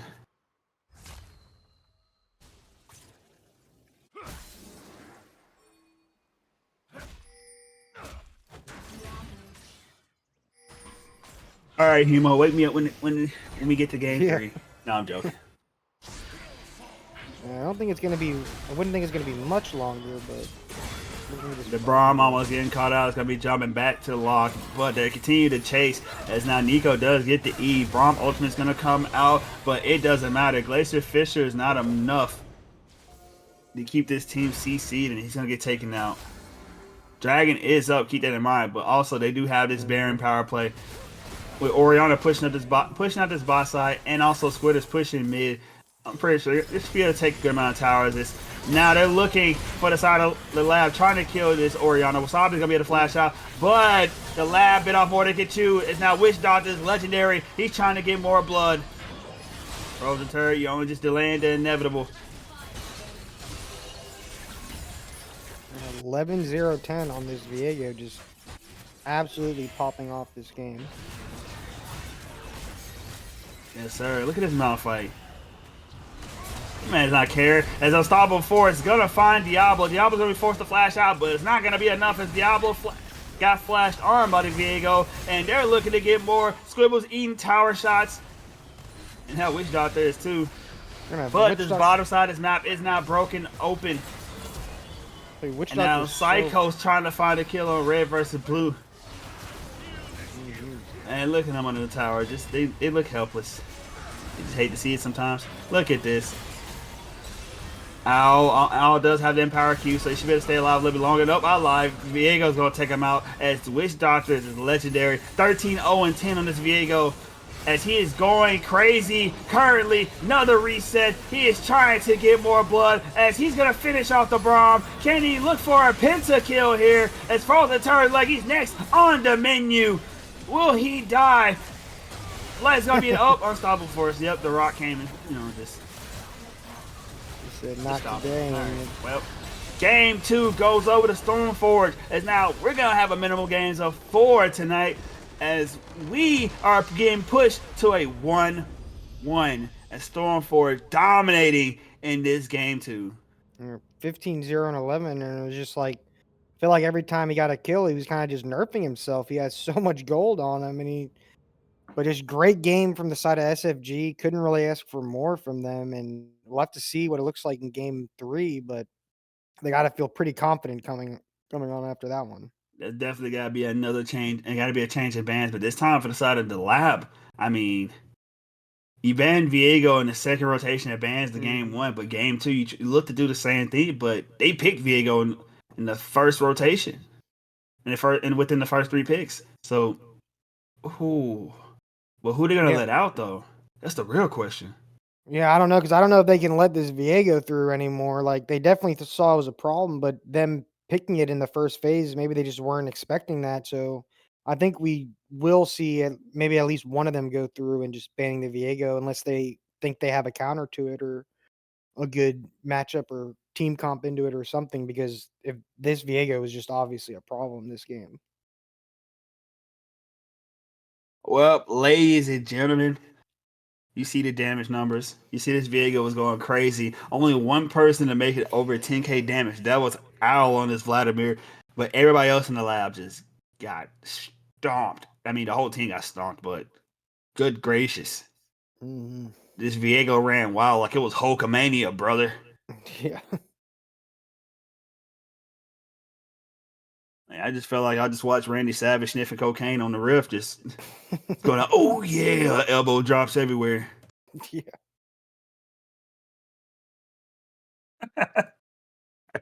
I can't say that one with a straight face. All right, ladies and gentlemen, we're going to go into a brief intermission as we get set up to go into the Game 3 draft. So we'll be back in about a couple of minutes, maybe 5. But when we get back, like I said, we're going to be getting into the draft, and I'm expecting some changes. Maybe a side swap. Maybe a little breath of fresh air, teams being on the other side of the map, But outside of all that, we'll see you guys in a moment.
Alrighty, guys. Sorry, it's apparently we didn't know draft started. Nobody told us, but as you see, Galio made it through, and Viego was banned. But the lab taking Galio themselves to make sure SFG can't get a hold to it. But Wukong taken up by StormForge. As you see, the side swap happens here. As this game looks very interesting, to say the least. Yeah, definitely a more beefy side from the side of TL this game, like with the Galio and the Casante. I'm not sure what that fourth pick is. It's a rail. Oh, Rel. Okay, yeah. Rel, Yeah, ain't nothing but ground beef on the side of the lab. Mm-hmm. You got the whole cow, man. Look, you got Mumu, Galio, Rail, Casante. Where's the damage? Yeah, I mean, I'm Outside of Varus. Yeah, I'm thinking this is gonna have to be almost like on hit Varus, but I mean, on hit Varus is just so dangerous to play into Wukong, Zac, and even Veigar, like to a lesser degree. But we'll have to see. I mean, they will. Casante still does decent damage, and so does Galio, but no big hitters except for this Varus for sure.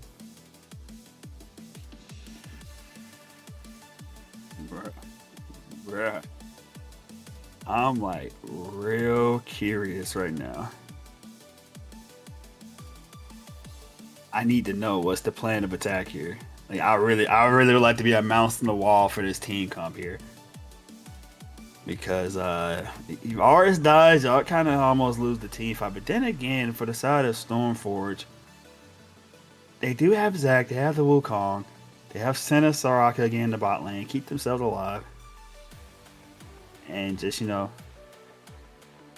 Yeah, I think I'm definitely liking the SFG draft more this game, and this is probably the first draft I like more than them. But it's just I feel like the TL draft is just maybe a little too low damage, but it'll depend. Tank City. Yeah. Maybe at least Casante still does a lot of damage, but still a tank though, so we'll have to see. Yeah. I will say on the side of SFG, for the most part, they don't have a crazy tank killer.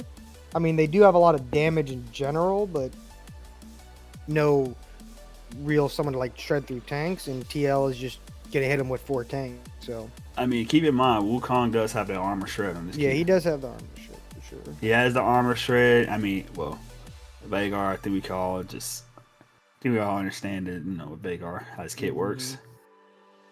Not necessarily, I ain't saying that in terms of a tank killing or something, but just the infinite scaling of AP, eventually he's going to get to the point where he's going to just blow them up. Yeah, eventually. They will just have a 90-minute game with like 10,000 stacks. Yeah, who knows? Who knows? Yeah, but definitely still with the hard engage from TL, just maybe more on a tankier side than they've been doing with a lot of their just bruisery glass cannon engages. So we'll definitely have to see. But I'm liking the side of SFG. But I mean, if this Varus does get ahead in lane and just become strong, then I think it will be a pretty decent draft for TL, just because they have so many ways to just protect him and peel for him. So we'll have to see. You know what I'm kind of surprised about? Aphelios hasn't been banned 2 games back to back. That's what I was kind of thinking too. Like, I feel like if you're going to go this kind of comp, because he definitely plays it for sure. Like, it seemed really good at it. So I'm surprised he wouldn't have went for Aphelios' game, only because like it's not like Varus is still like an immobile ADC as well. But if you're going to play all these tanks, like massive frontline, I feel like this could have been a good maybe Aphelios game, but maybe they just didn't think they were going to go this heavy until phase 2, and then they just decided to play with a lot of tanks. Yeah, just full send. All right, well, you guys got our opinions.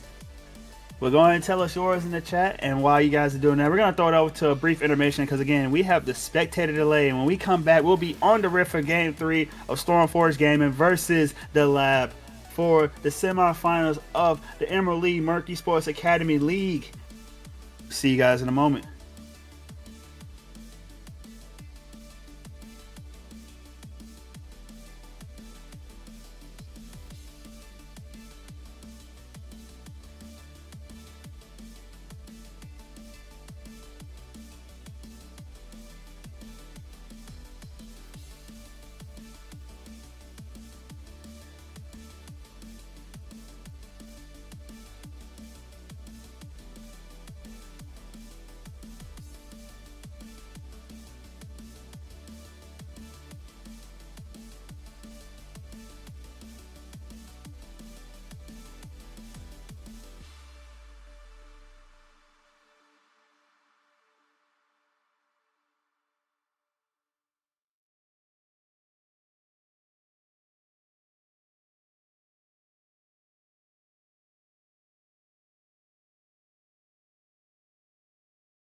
Alrighty, ladies and gentlemen, welcome back. We're on the Rift for Game 3 of this BO5 between the Lab and StormForge Gaming. As now the series tied 1-1. Yeah, and I feel like TL's just gonna have to wipe that last game from their memory because this is a new game and that doesn't mean anything. So 30 seconds until Yep, minions it spawn. doesn't mean anything. And go. we got here? Got a standoff. Both sides, I guess, are expecting a little bit of it. Well, I guess the side of StormForge is expecting a little bit of invade. Fortunately, they're not going to get their wish, so everybody just moves away. Frozen turd, you know, don't walk back towards him. Up, Senna's going to be able to get the stack. Did she get it? Nah, she didn't get the soul. Frozen turd, what a name. Yes, sir. Frozen turd.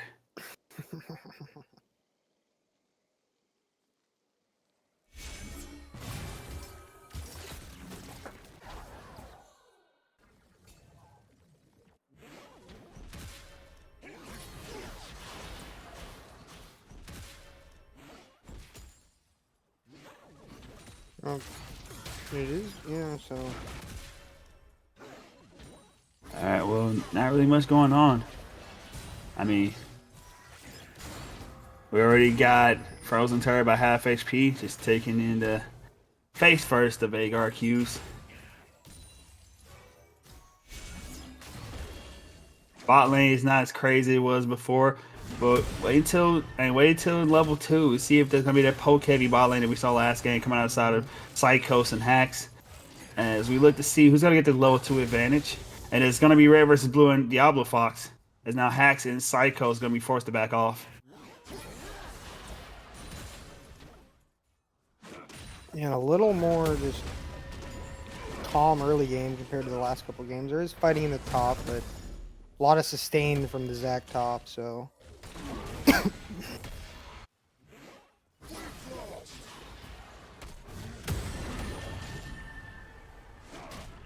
I'm thinking there won't be too much action in the solo lanes, at least until their first base and reset, but we will have Definitely to see. so.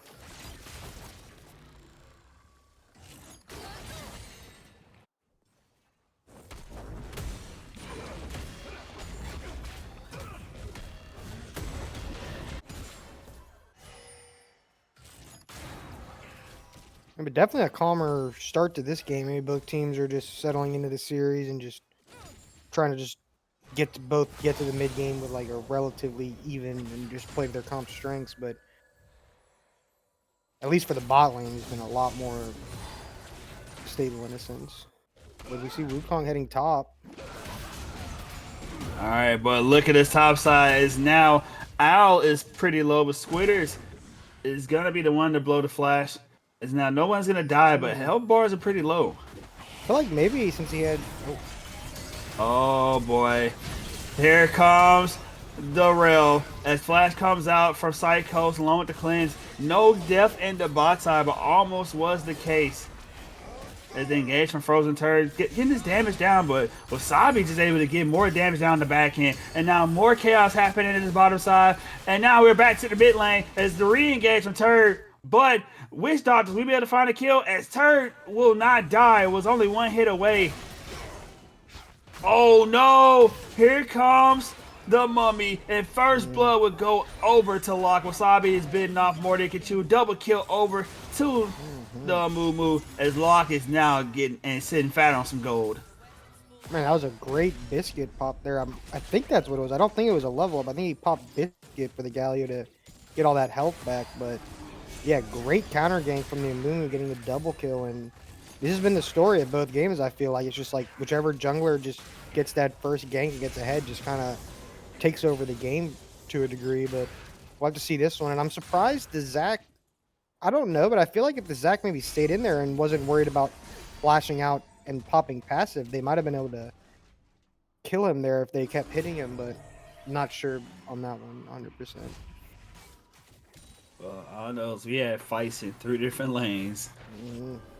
And it was a good amount to keep up with. And red versus blue, so they kind of get rooted down. As now he's going back in for the stun. As Psychos almost taken down, Heal came out from Soraka. As Hack's trying to get more damage. And Psychos is sitting there really low, super low. And keep in mind, mana bars are pretty low on that bottom side for StormForge. You see Wukong creeping in here. He is creeping in. They're going to see him. But the fight is going to continue. It's not Psychos. They're trying, red versus blue trying to finish him off, but it's not going to be able to. But Varus, with the Q, with the arrow, is going to get the return kill. A great return kill with the Q from Varus, and you do see some fighting in the top side. No flash. The Keybot Squitters doesn't have level 6, but Owl does. And Squitter's taking super low. Almost had his passive pop as the All Out was utilized to get more damage down onto Zac, but Zac's going to make it out. Yeah.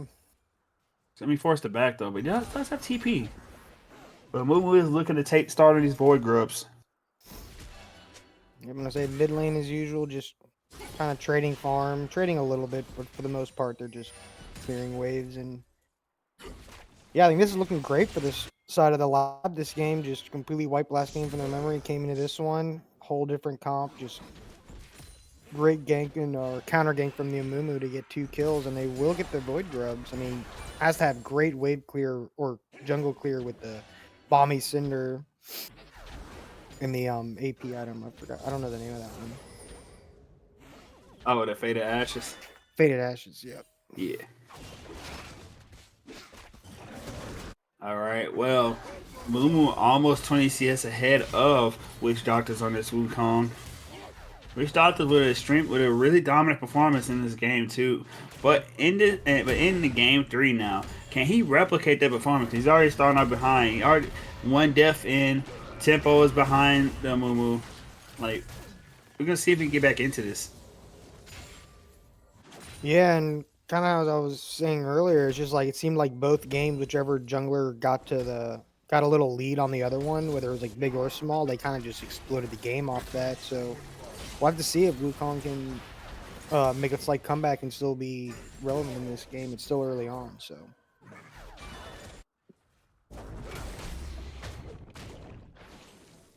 All right. Well, aside from the poke up at top side and the constant, relentless engaging in mids, not really much going on here on the map. Mm-hmm. As Amumu is starting on this dragon. And getting both neutral objectives early on, just great for the side of TL. And yeah, but not only that, but it's not really much StormForge can do. Is both mid and bot lane. The lab has prior lanes, both the bot lane and the mid of StormForge shoved in at the moment.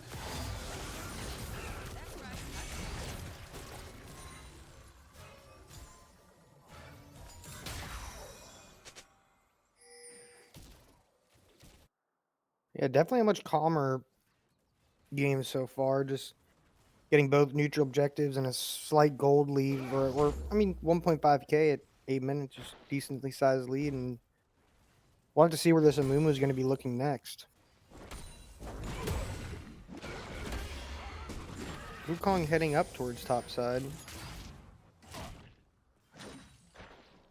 Alright. Concentrating the gank for a moment, but he's going to just run down this river and probably look for an invade. Oh, never mind. He's turning around.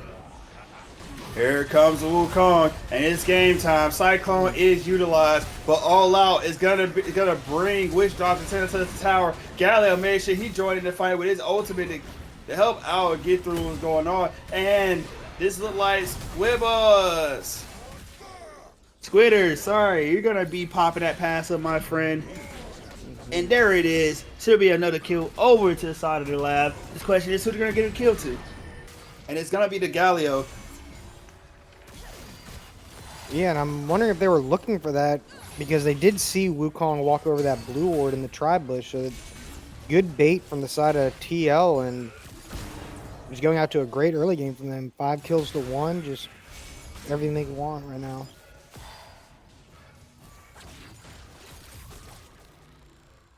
Well, this game is slow and steady, but like the lab is gonna win the race how the way this game is going.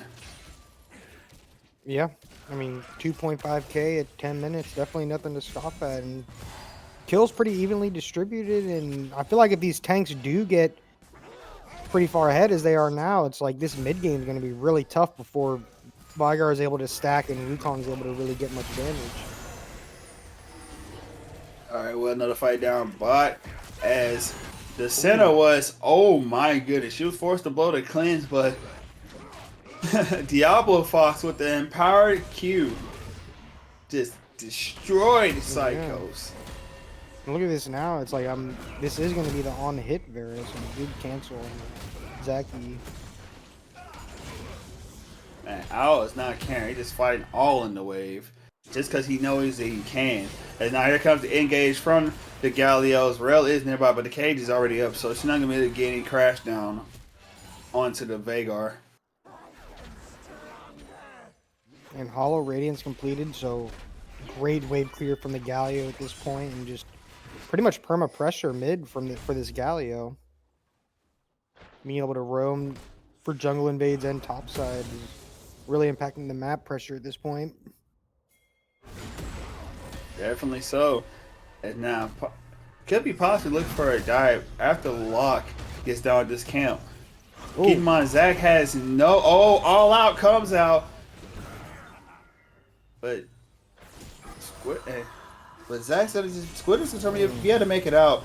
But Diablo Fox is on the wrong end of the wall. And now Cyclone's gonna keep it from running, and he's gonna die. Keep in mind, second part, there it is, of the Cyclone is there. Galileo is coming up, and now the Magnet Storm is there. They're gonna find 3, but keep in mind, they don't have much damage as Hollow Radiance first item for Galileo. So they're gonna be forced to back off. They're still fighting this though, as Red versus Blue almost dies. Yeah, and I'm assuming the Galio ult was not up at the moment because he was pretty close, but it looks like on the screen it's up now, so it must have been just barely off cooldown. And they did get that dive off on the Zac top lane, so it is a 1-for-1 trade. But yeah, good from the side of SFG to get the kill on the Varus, but they did end up trading 1-for-1 top side, and I still feel like this has got a heavily favored TL at this point. Most definitely.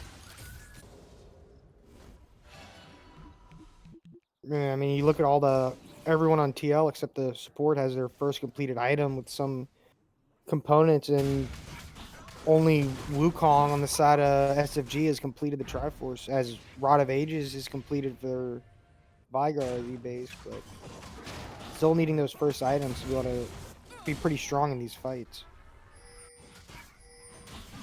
Alright, but yeah, the lab with a little over a 4K goal lead over StormForge at the moment.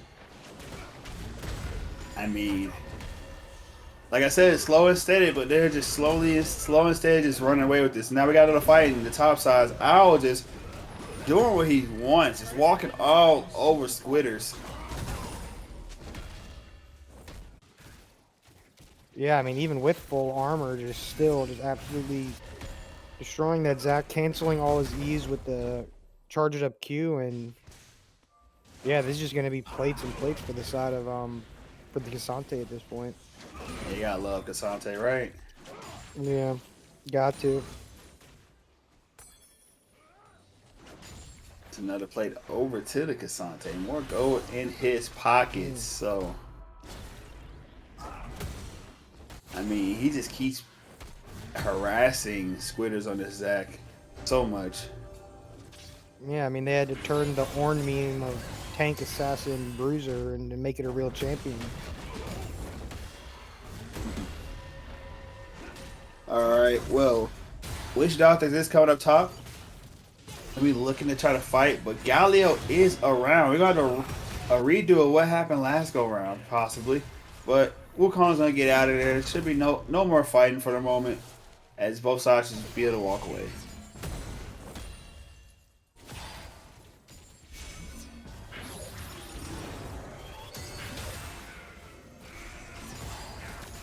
Well, first turn almost being taken. We're just waiting to see whether it's going to be top side or it's going to be the bottom lane.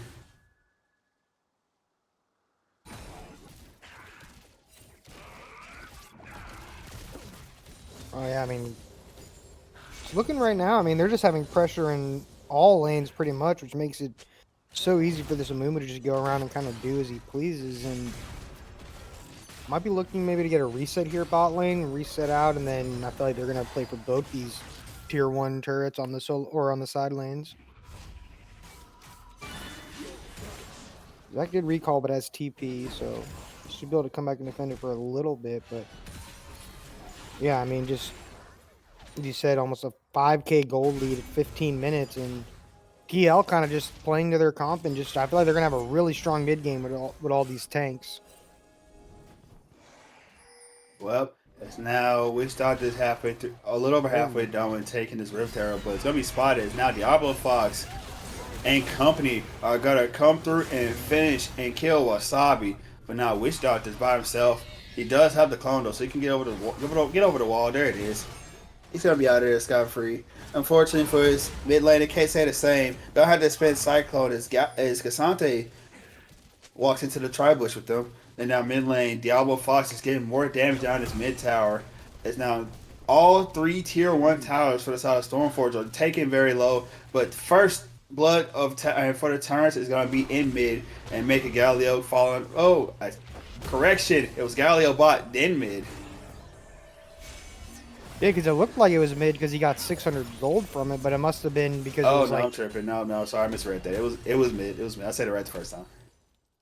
I'm tripping. But then I was like, if he did get it first, maybe it was so close that he got gold from that on, I don't know. But I was like, I mean, it's fine either way. Like, it's all 3 turrets going down pretty much at the same time. And yeah, I mean, this is going to be... The lab just running away with this game. Granted, slowly running away with this game, but they're running away with it. The 6K gold lead, just slowly increasing this gold lead the whole game since like the 8-minute mark. And I feel like this is slowly falling out of SFG's hand at this point. 8 kills to 2. We already said the goal lead. I mean, we already talked about 3 towers being taken.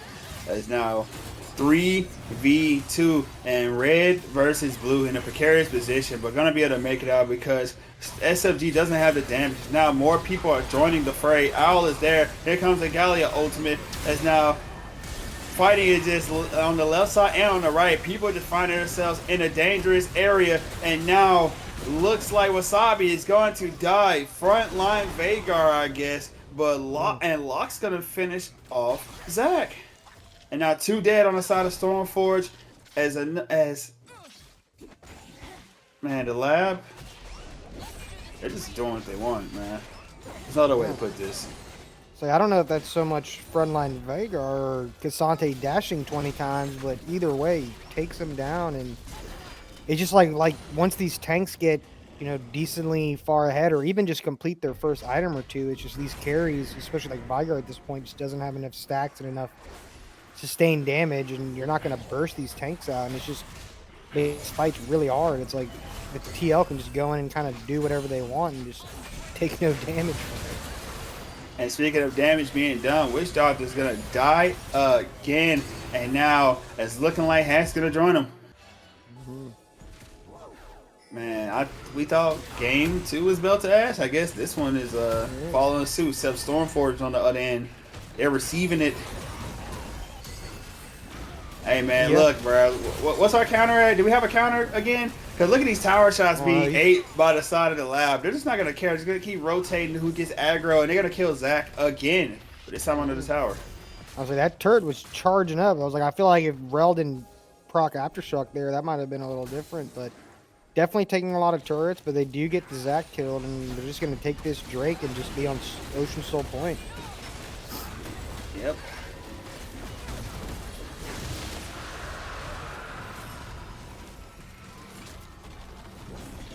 Yeah, I just feel like in this game specifically, like you look at the bot lane and it's just like, yeah, they have a lot of healing, but they just don't have a lot of damage for the most part. So they can heal themselves a lot, but these tanks just aren't taking enough damage to where the healing difference is even like mattering really, because they're just starting out with, they're able to take so much more damage in the beginning. And I feel like this bot lane, this game might not have been, and maybe that's why they pivoted to it when they see the Senna and they're just like, we're just going to go full tanks into Senna Soraka. But so far it's working out well. And yeah, I mean, they're at a, what, almost 9K gold lead at this point. So not much wrong they could be doing.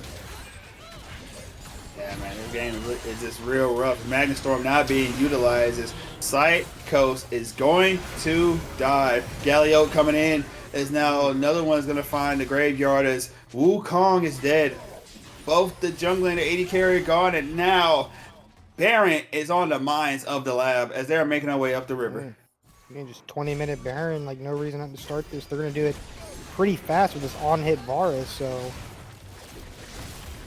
yeah, they're just, for a 20-minute Baron, they're kind of just shredding through this. I mean, they had the gold machine of SFG in this game.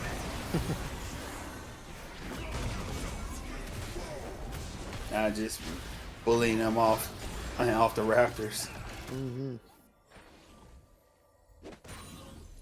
Asante just casually taking 3 people and just walks away like nothing happened. So yeah, they're probably just going to push. I'm assuming they're just going to push this wave and maybe reset. But maybe they're just looking to even get more and not even worry about resetting. All right, but more fighting going on as now Squitters is trying to keep keep 3 members of the lab at bay, and Wukong Witch Doctor is gonna get the shutdown onto Diablo Fox. Maybe a little overstay on the Varus there, and with all his tanks in the topside bush, but now they're going on the Zac. All right, but Zach's gonna die under the tower again. I just feel bad for Squitters, man. But more fighting is continuing as now the lab, they keep trying to push, and Magnet Storm's gonna catch 2, and Curse Inside Moment's gonna catch 3, Vega, and Vagar's gonna die, so is Wukong and Hax. As now 4 are dead for the side of SFG, and now the lab, they're looking to push their way into the game 4, 2, and 1. And 2, while StormForge have 1. Holy crap. Yeah, and I mean, for 4 tanks, they kind of just shredded through those 3 members on the side of SFG. But they might just look to end here. They ain't got no money.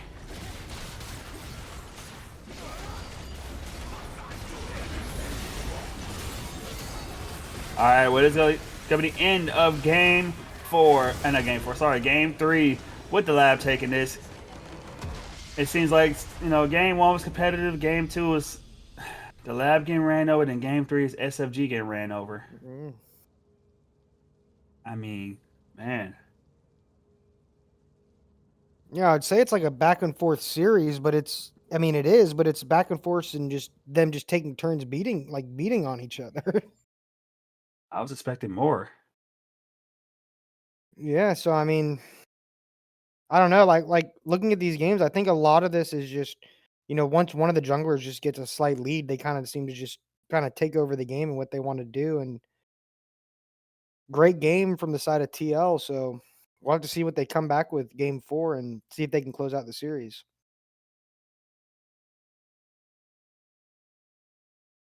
Well, not really much to talk about here. Not really much to talk about here at all. But we'll say there is going to be a side swap, as now it looking like, let's see. Yeah, SFG is gonna be taking blue side, but it's game 4. But we're gonna get the draft set up. But while we're getting this set up, guys, I'm gonna make sure to try not to start, before we get out of intermission. So sorry about that.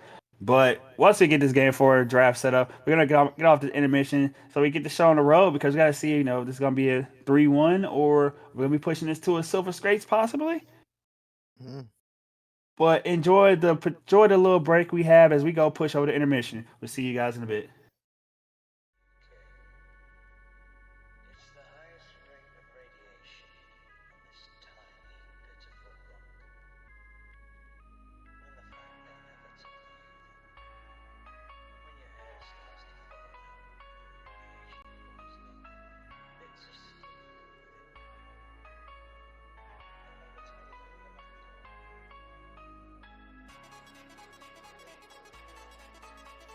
tell you about it.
Alrighty, ladies and gentlemen, we're back and we're in the draft for Game 4 of StormForge Gaming versus the Lab.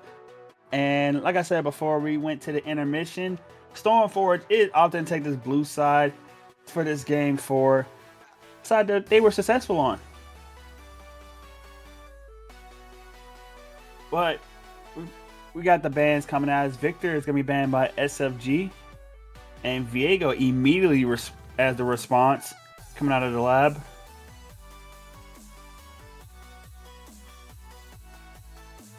And I'm just curious, they're going to keep the same bans? More than likely so, but...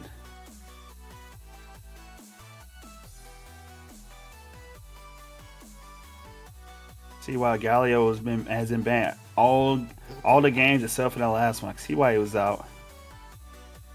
Yeah, that Galio was pretty strong last game. Had a lot of good ultimates.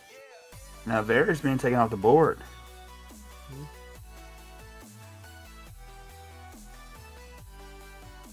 Not allowing Diablo Fox to play that again, as both times he played it, the team found success, and especially didn't allow the Senna Soraka to do what they did that previous game before.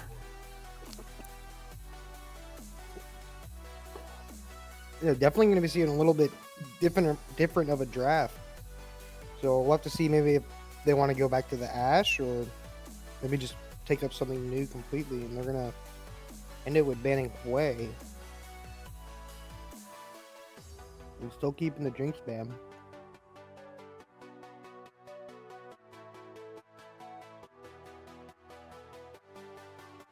All right, and Oriana locked in for SFG. Wasabi did perform pretty well on it in that game too. Yeah, definitely had some clutch ultimates that game.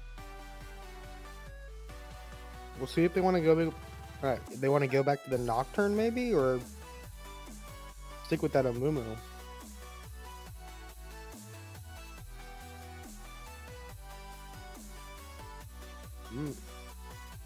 All right, it's gonna be Misfortune. First time picked in this series, and it's been a bit since I've seen Misfortune locked in general. I'm gonna say like Misfortune Amumu. That's like a IBSG staple, you know. Yes, sir. I haven't really seen it in the Emerald League, but here we are.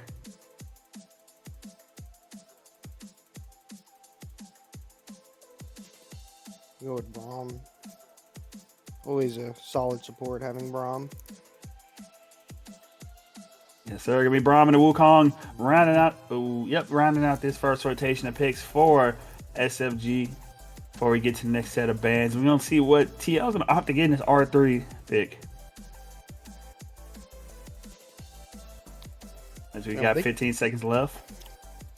Yeah, I wonder if they're gonna do support or mid here. I would think probably support.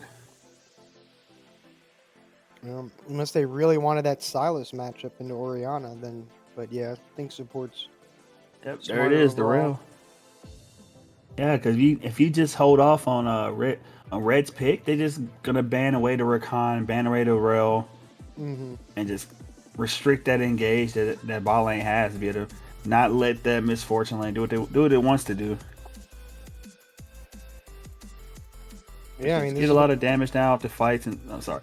Oh, no, you're good. I was just saying this looks like a just solid team fighting comp, at least for right now, with Misfortune, Rel, and Amumu. All right, no Cassante this game. This is going to be banned by SFG. Ash and Ori immediately taken off the board by the Lab. I say they really do not want to see this Ornn. That's for sure.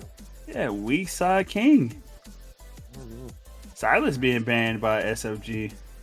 Maybe they'll just hit him with the mouth fight again. I mean, it worked great the other game.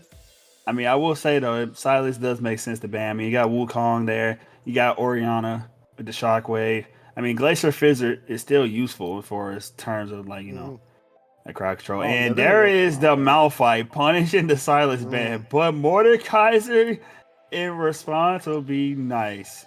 Yeah, that's an understatement for sure. That's got to be horrible. That's I don't know if I could. And they're just not even going to go for it. They're just going to go for Maokai. Oh, they're playing with our hearts right now. What's going to be the lock-in? What's going to be the juice?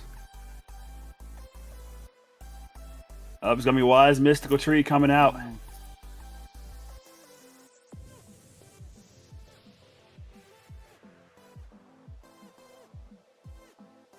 I'm just having fun with this 80 carry pick at the moment. As I got 15 seconds left. See what they're gonna lock in. I doubt it's gonna be Jin. I mean, Smolder. Oh, okay. I mess with it. Oh, Sivir, Kaisa. Okay. And it's gonna be Sivir. Now this team gotta go fast. Everybody's going Sonic speed, baby. And I feel like even Maokai into Malphite's probably got to be decent for the side of Maokai, but let's see what they round this out with as a mid laner. But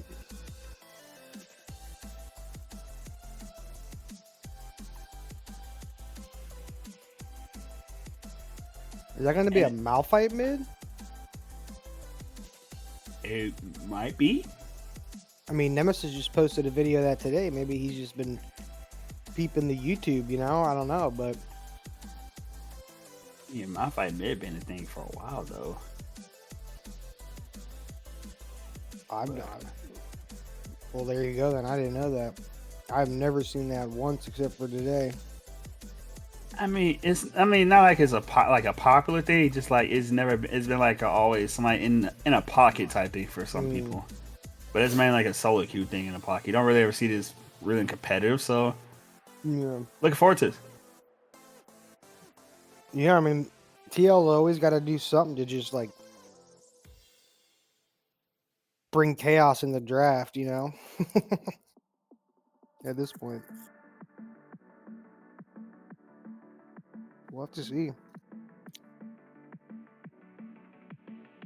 All right. Well, we're through the draft, but you guys could always let us know what you think about both of these team comps and who you think is going to win this game for. And will it be SFG? Will it be TL? You guys let us know in the chat, and we'll probably have predictions up for you guys. Be able to utilize those channel points to be able to express your thoughts there, you know, via vote. But for now, we're going to go over to an intermission for just briefly, until we get back. We're going to hit the rift for Game 4 of StormForge Gaming versus the Lab for this Merc Academy Esports playoff semifinals for the Emerald League. We'll see you guys momentarily.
There's one downside about living in the center of the UK.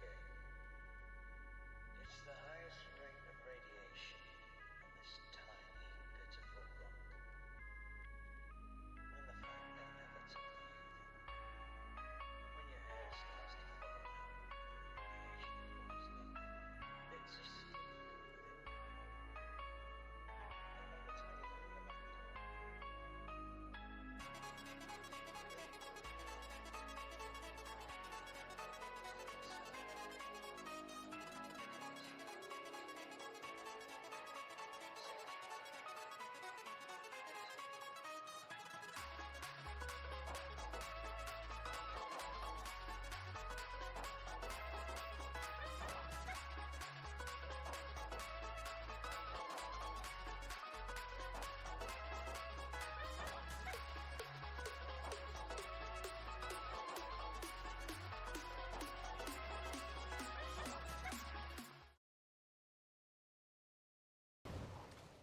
Ladies and gentlemen, boys and girls, welcome to Game 4 of StormForge Gaming versus the Lab. As we look to see, will the Lab finish off the series here, or will StormForge Gaming take us to Silver Scrapes in the Game 5 on the semifinals of Merc Esports Academy League? All right, I'm done with the cringe intro, but we did have an attempt to invade coming out. But would they get spotted is the real question. Volibear is in that tri-bush. Yeah, they're definitely swapping it up, and Yep, if Volibear it does see it, gonna back off in time. Nobody's gonna get picked off. A little bit of a good time for the Lab to get some wards though. for sure. Minions have spawned. And I feel like this is probably the most stable draft we've seen so far. Nothing too crazy standing out, besides maybe this Malphite mid, but you're strong team fighting from the side of both teams for the most part. So we'll see if there's still that early aggression or complete one-sided victories in this one. Man. As we see that the current and with the current drafts, like what do you got, Hemo? Who do you think's gonna win this?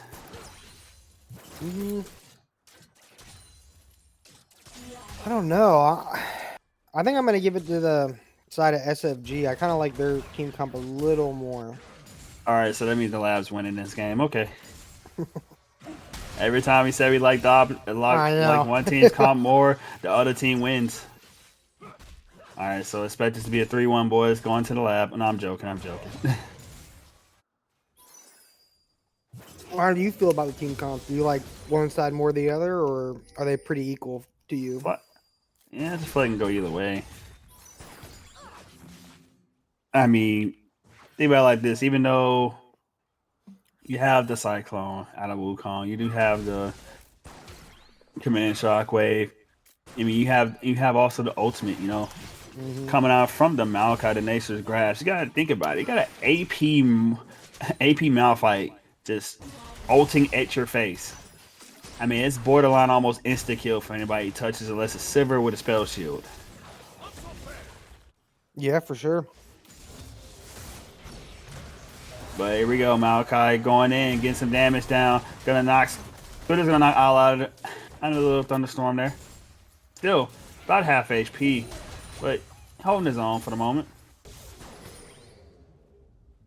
We're gonna keep in mind that Amumu did actually starting at blue side already. He's on his top side. Wukong did the opposite. He's just now making his way down. Locke having a lot faster of a tempo. As now Scuttle's about to spawn, so I expect to see a gank somewhere, probably from the Moo. Meanwhile, Wukong is trying to catch up tempo. Yeah, so did Wukong steal a camp away? Because how is he on 16 right now? Or am I just dumb? He did. He did. Oh, okay. Probably I did just steal a didn't campo. notice He it. probably did, but keep in mind now that even though they're both on, and he's on 20, Moo's on 24. The Wukong is still level 3. Mm-hmm. And now we got a fight here, as now the 2v2 with the teleport coming in from the Orianna into the mid.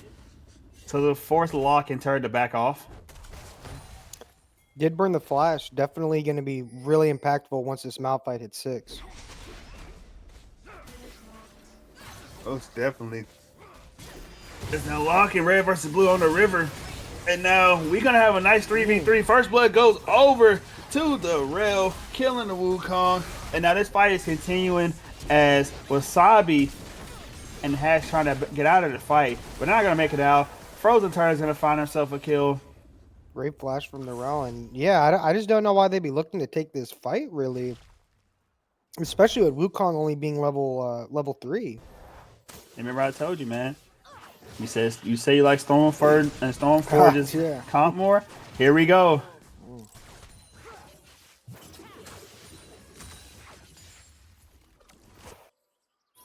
Either I'm just really dumb or I just give teams really bad luck. The cast is cursed. It's real, man. It's real. Well, hopefully this Maokai doesn't tank 2 or 3 turret shots Yeah, after hopefully so. recalling, but Vivali did get his recall off this time, so. All right. As now Owl is just walking all over Squitters. It's a repeat of game 1 with the trades in the top lane. Let's hit the level up here.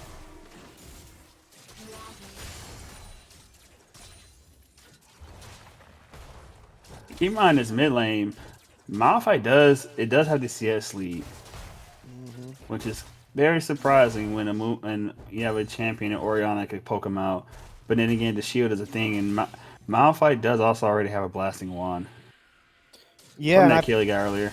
and I'm thinking it probably a lot of it was, I don't know if it was the gank so much as that fight in the river. He probably, if the wave was in a bad state, maybe he missed a lot. But now that Malphite hits 6, like, you have to just play super safe without flash up from the Orianna, because it's just, might not 100 to 0 you, but it's definitely going to push you out of lane to where you're going to have to reset and miss a lot in terms of CS even.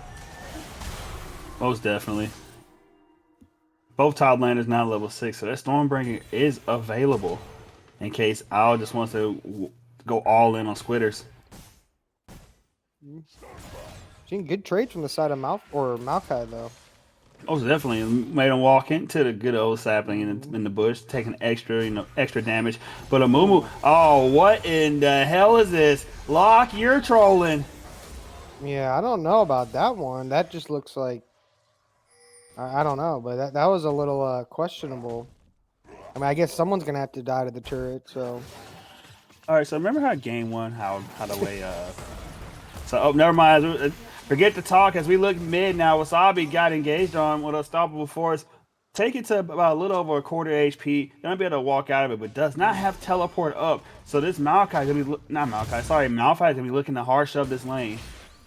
Yeah, and I'm wondering if he's just gonna deny him this wave and then hard shove the next one, or what's he gonna do? Because he could just really grow this CS lead like a crazy amount right now. So All right, we'll have to see. And what I was saying about game 1 though, we had some crazy outlandish deals happen in the top side from some crazy reasons. And here we go. I guess when we see Maokai Volibear, if they do make it to the game 5 and they do this again, I guess we guaranteed to see one crazy death at least. Or 2. I mean, hell, even Owl was dancing on his enemies. Well, not grave at the moment, but about to be grave. I mean, and the top laners were like, this game we're gonna play a little safe, and Mumu said, no, someone's dying to this turret. And just All right, we got to fight down bot lane and also in top. As Red vs. Blue is going to get the crash down on the 2. As Diablo Fox is going to be forced to continue backing away. Locust coming up, but it's going to be spotted out by the Wukong. Half HP already. Wukong's going to utilize Cyclone. As now Mumu's almost dead, but he's going to die. Curse of the Sad Mommy is utilized, but Witch Doctor is going to use the flash to make sure he's going to get that. You know, I'm not going to cuss on stream today. I'm trying not to. All right. Even though I already did maybe 3 times already. So, yeah. I'm trying, people. I'm trying. Nah, I'm joking. Witch Doctor told the mummy to bring that ass here, boy. And Dragon now being taken by the side of SFG. Yeah, no, great play from the side of SFG, and Amumu almost getting out there, but just barely dying in the end. And we're seeing these short trades are definitely favoring the Maokai, but then just poke with the Q is especially. Now keep in mind that cooldown of bullet time, because Diablo Fox is utilized that ultimate just to get that push and get that wave pushing for himself so they can back. So the side of, oh boy, okay, never mind the tall squitters use nature's grasp, engaging on the owl. Oh, and there goes the Stormbringer, but owl is pretty low. Flash utilized, get himself out of that fight, but he may look to re-engage it. And now we got a gank mid. Command Shock and Shockwave is gonna catch Frozen Turn. Stopping Force is available. Oh, that would have been one hell of a turn. That would have been a 2-man ultimate right there. Yeah. Keep in mind, the Malphite does have the Lost Chapter already. Plus, he has the blasting one from the first back. Yeah, and I think the Mark must have ran out on Maokai top there because he didn't get much healing or damage from it. Now they're looking to go back here, but probably just shove this wave and make this Ori able to reset.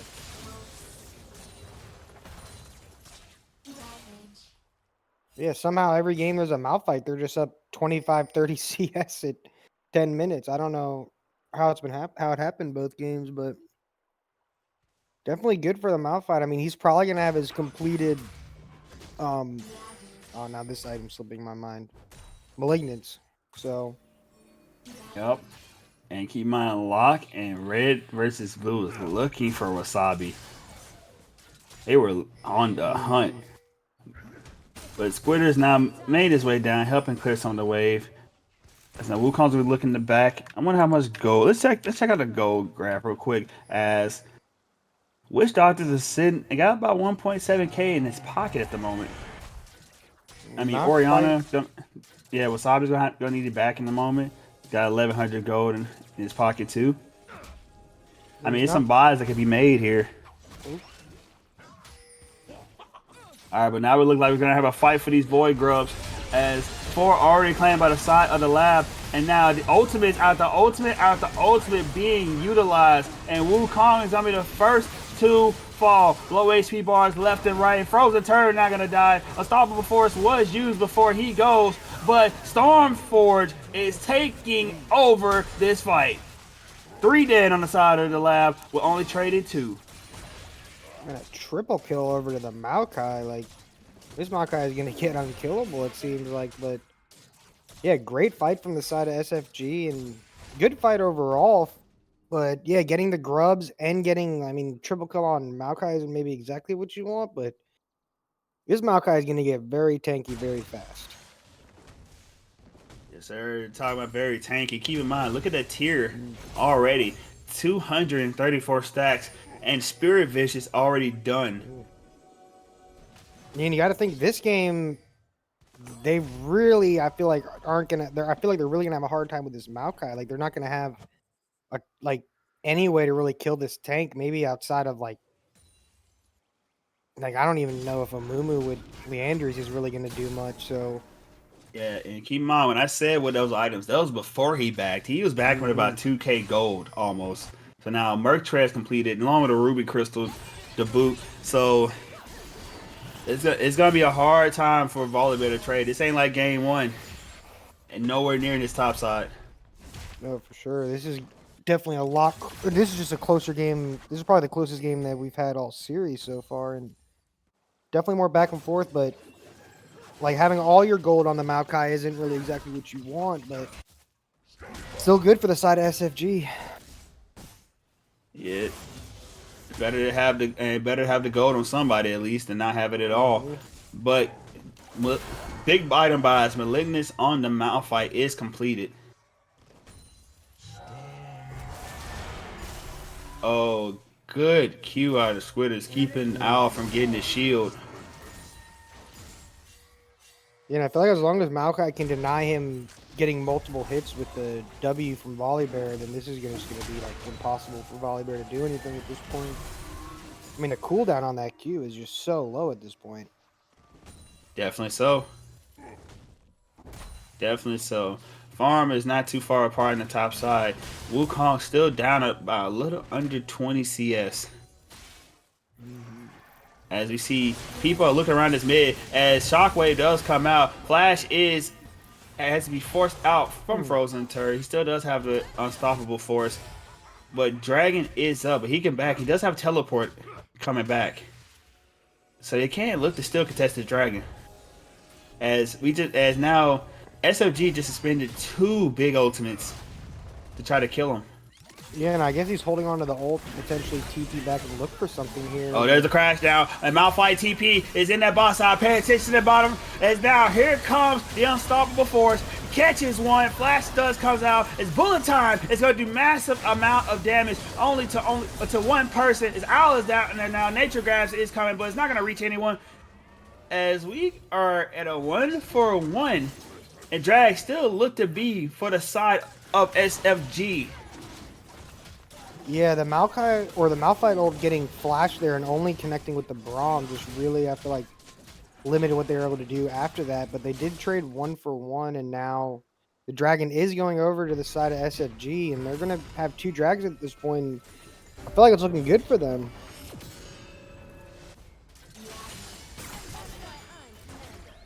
Man, yep, like you said, 2 Drags over to SFG, but the gold is about equal. Yeah, this is probably the first mid game going into the mid game where it's close. Oh, Psycho Smite just killed himself, trying to do too much, and that's gonna be a kill over to Diablo Fox, and maybe Hack's going out too. Yep, it's gonna be the case. Oh, Flash comes out. Diablo Fox uses Flash himself too. Wukong is there to try to get a counter kill, but it's not gonna be enough. As now Witch Doctor is trying his hardest, but the shields are just a little too much. As now here comes Frozen Turret. Witch Doctor's gonna be forced to walk away, but will he live? Oh, he's gonna get the kill, and Unstoppable Force is gonna finish him off. And here comes the Frozen Turret. That made me crack up, but yeah, I mean, great roam for Malphite, and yeah, this MF's getting pretty strong at this point now. I don't know what Psychos was doing there. Yeah, I guess they were just greeting for that wave, just push it in and reset, but kind of backfired on them, and they did get the trade kill on MF, but on Rel.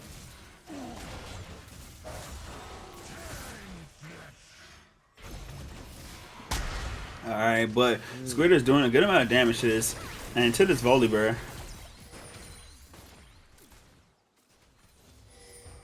I mean, if you're Squidder, you just gotta feel good about the spot you're in this go around. Yeah, and MF just finishing the coal there is going to be even more gold in her pocket, working towards that second item.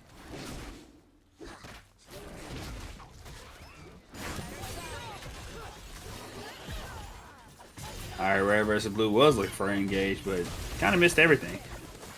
Just getting, getting a lot of damage put down. But it's only about quarters of HP, not that much.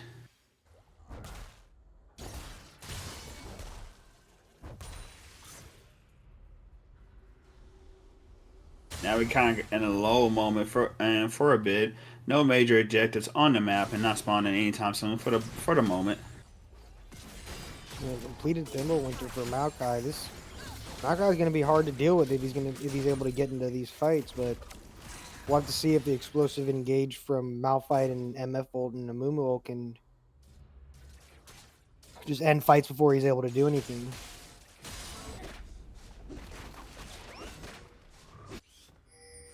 They did break out to almost a 2k gold lead after those trades in the bot lane, so definitely growing the gold lead a little bit.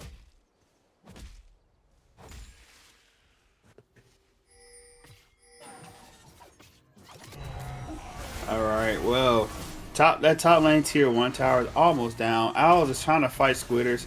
I don't know if you really want to do that, but TP is coming in the bottom side, and here comes Wasabi looking for a command shockwave, but instead he's gonna opt to just give the kill over to Side Coast. No ultimate needed to be used as the misfortune got away.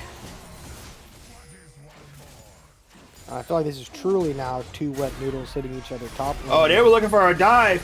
Curse of the Sad Mommy does come out. Cyclone's gonna catch them both. Low health bars everywhere. And Psychos is gonna dive for the dive.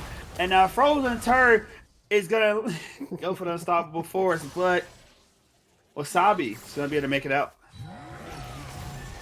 The unstoppable frozen turd coming in hot, so I see what you did there. I see what you did there.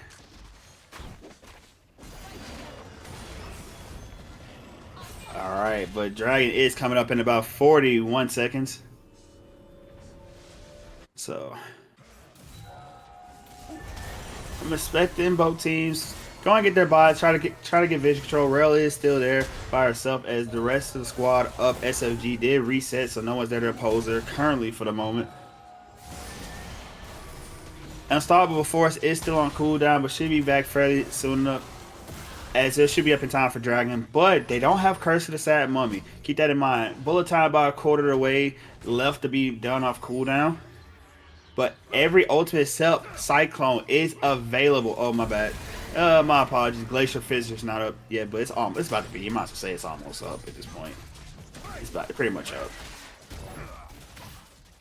I feel like this is the problem with having all the kills on Maokai. Is like they just can't get him connected to any of these fights, and having 4 kills on him is. But speaking of getting him connected, the Flame Teleport is coming in. It's in the jungle too. Nature's Grass would catch 2 at least, but not gonna opt to utilize his.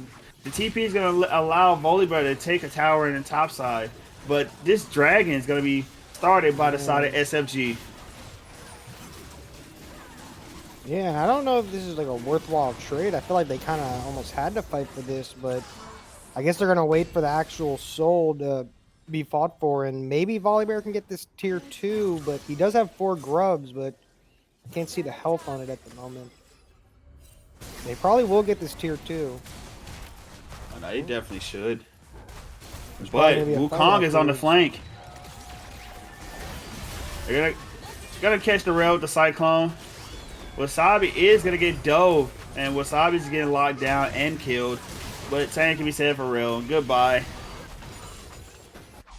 They do trade 1 for 1, but they're going to get a tier 1 bot side and tier 2 top, but they do lose the Chemtech Drake, so it is soul point for the side of SFG, but it is Chemtech soul, which is, it's still a soul, but it's definitely not one of the, it's definitely one of the weaker ones.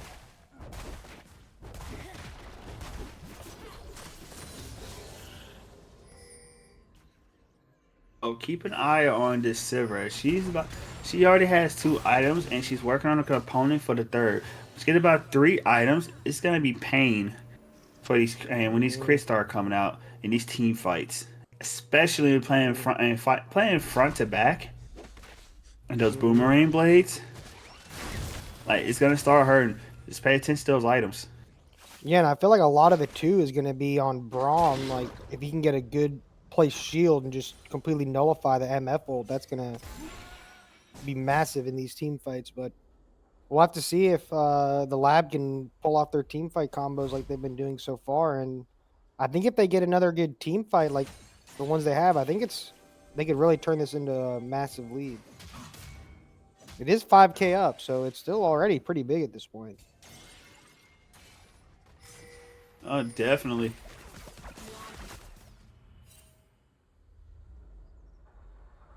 Lab doing pretty good macro-wise. Response to that Drake pretty well. 3 towers and a kill. So.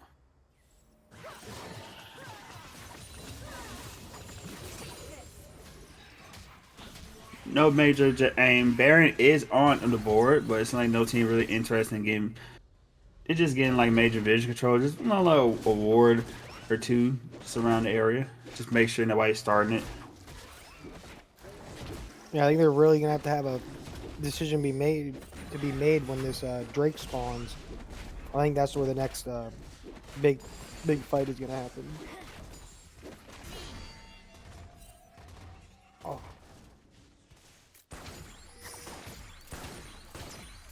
But MF is closing in on her third item on IE, so I think when she gets that, she's going to be doing a lot of damage. All right, we got to engage. Witch Doctors find herself in a compromised position as now Unstoppable Force catches one, and then Curse of Sad Mommy keeps him in place, and we got more action on in another place in the jungle interest as the fights just keep coming.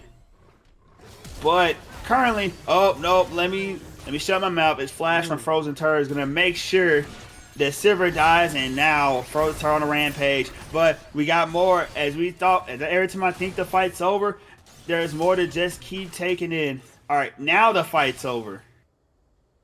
As the lab, they start this Baron. Yeah, and this AP Malphite just going full glass cannon AP, and he's just nuking people at this point. You just have Volibear splitting, and it looks like they're just not even going to try to fight for this Baron. Yeah, they're definitely not. It's still be 4 versus 3. The only person that really ain't healthy is Locke. But instead, they're going to go for this Volibear on the bottom side. Volibear does have Stormbreaker. Keep that in mind. But it doesn't look like he's going to get away. Yeah, I don't think he's going to be able to get away from this Maokai. He will try to trade, but... The bite does give him a good amount of HP back.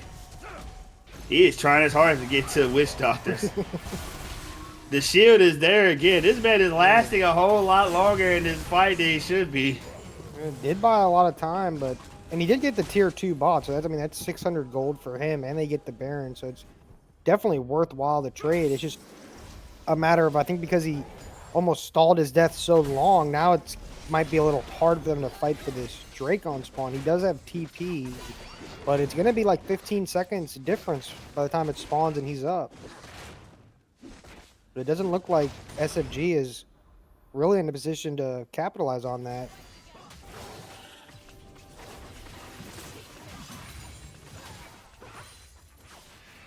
Alright, well, this goal lead is slowly but surely going up. You know, as now Drake is on the board again, and both teams are looking to fight for it. But keep in mind, Volibear is at base, but he does have teleport. He's going to be teleporting in, coming in into the pit, and out of sight of SFG. They're going to back off a little bit, just a tad. And now looking for their angle, and Amumu has found a target. He finds Braum. Nature's Guy's going to be utilized. Curse of Sad Mommy catches 2. Wukong does use Cyclone. Couldn't do much with it. Low HP bars all around, but Diablo Fox is going to draw the first blood of this fight. And now Red versus Blue trying to run, but he's going to die as Bullet Time is going to miss. Oh, well, not bad. Psychos did actually get hit by it, but Psychos and Wasabi are taken so low, and them two along with Squitters are the only 3 alive for SFG. They're forced to back, and now it's going to be a Drake over to the lab. Yeah, that heal from the Volibear was massive. That was like half his health. He just healed off that W, and yeah, they do get the Drake, so definitely staved off some of the problems that were plaguing them with these 3 Drakes, but they're still going to have to deal with this the rest of the game, so we'll have to see. I feel like someone on this team is going to have to get heal cut besides like Thornmail or something, because this Maokai and Volibear, they're both just healing like insane amount of health during these fights. And as I say, that Sivir did pick up some heal cuts, so yes sir, as the Mortal Reminder is completed for Psychos. It's going to be very easy for her to apply that with all her boomerang spinning around. So that's very good. We'll see if MF maybe goes for that next, because, yeah, this Maokai is just healing like 700 health with his autos.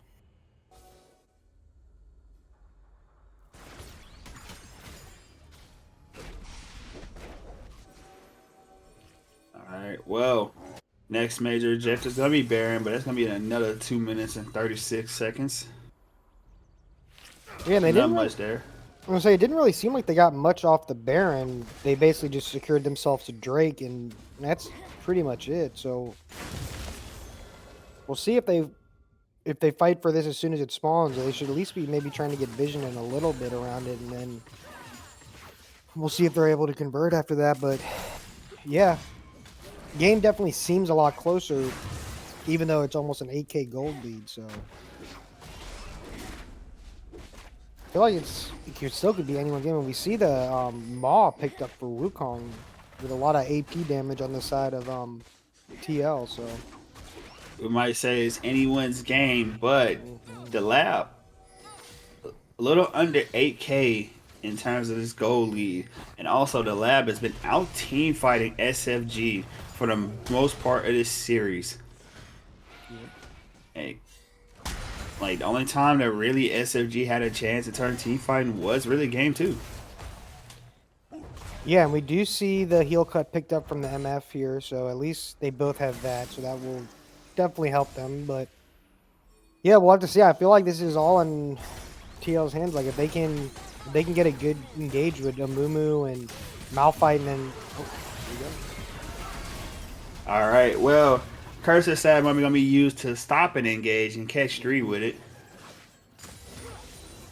So, engage denied, but the cost of ultimate. Whereas they only Psycho's only use his ultimate.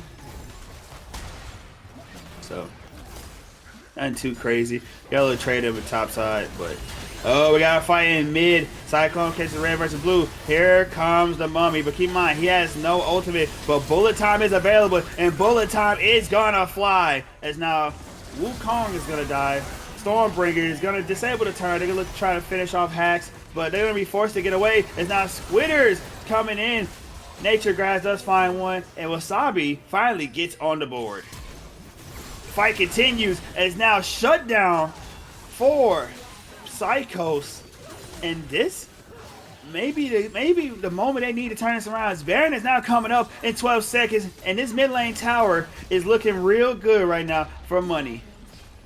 Yeah, and they had their Malphite splitting into this Maokai, which he can, like, yeah, he's Malphite, but he's Oh, as you were speaking, Unstoppable Force did come out, but it missed its intended target, and Frozen Turret just died for this in 2 turns. And would they try to go for Baron?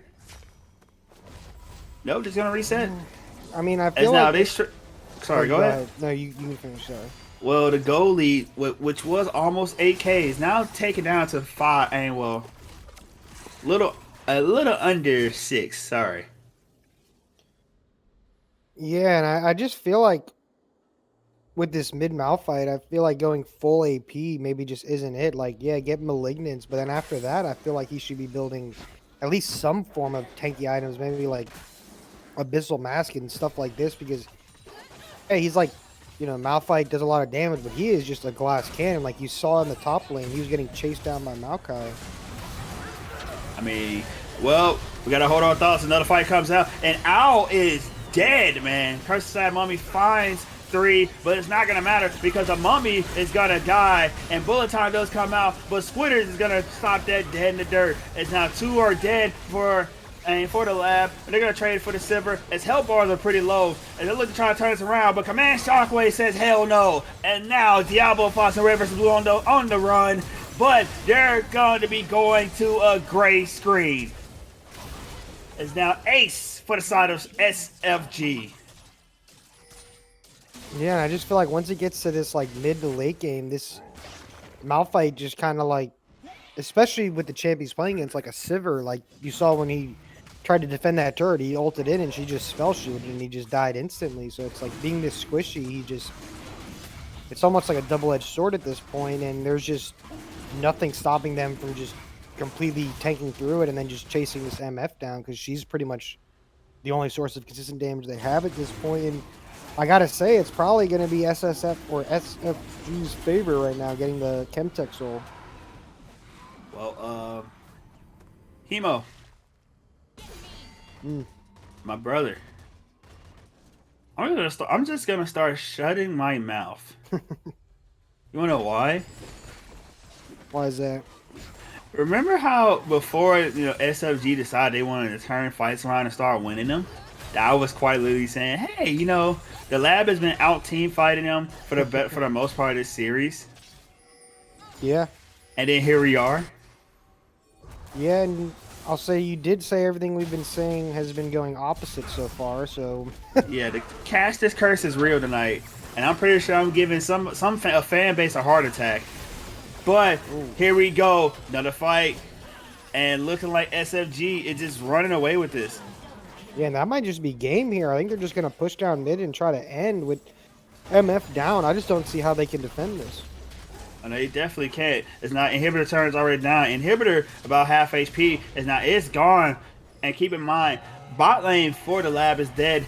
So we're looking for the end as SFG is pushing through the base and out Lock trying to stop it all. Curse side mummy, but it's only going to find one. Nature guys did come out. Stormbringer is still available. Cyclone catches 3, and now we're just seeing bodies hit the floor, baby. And now Ace over to the side of the lab, and a game 5 being pushed by SFG. Silver Scrapes, let's go and hit it.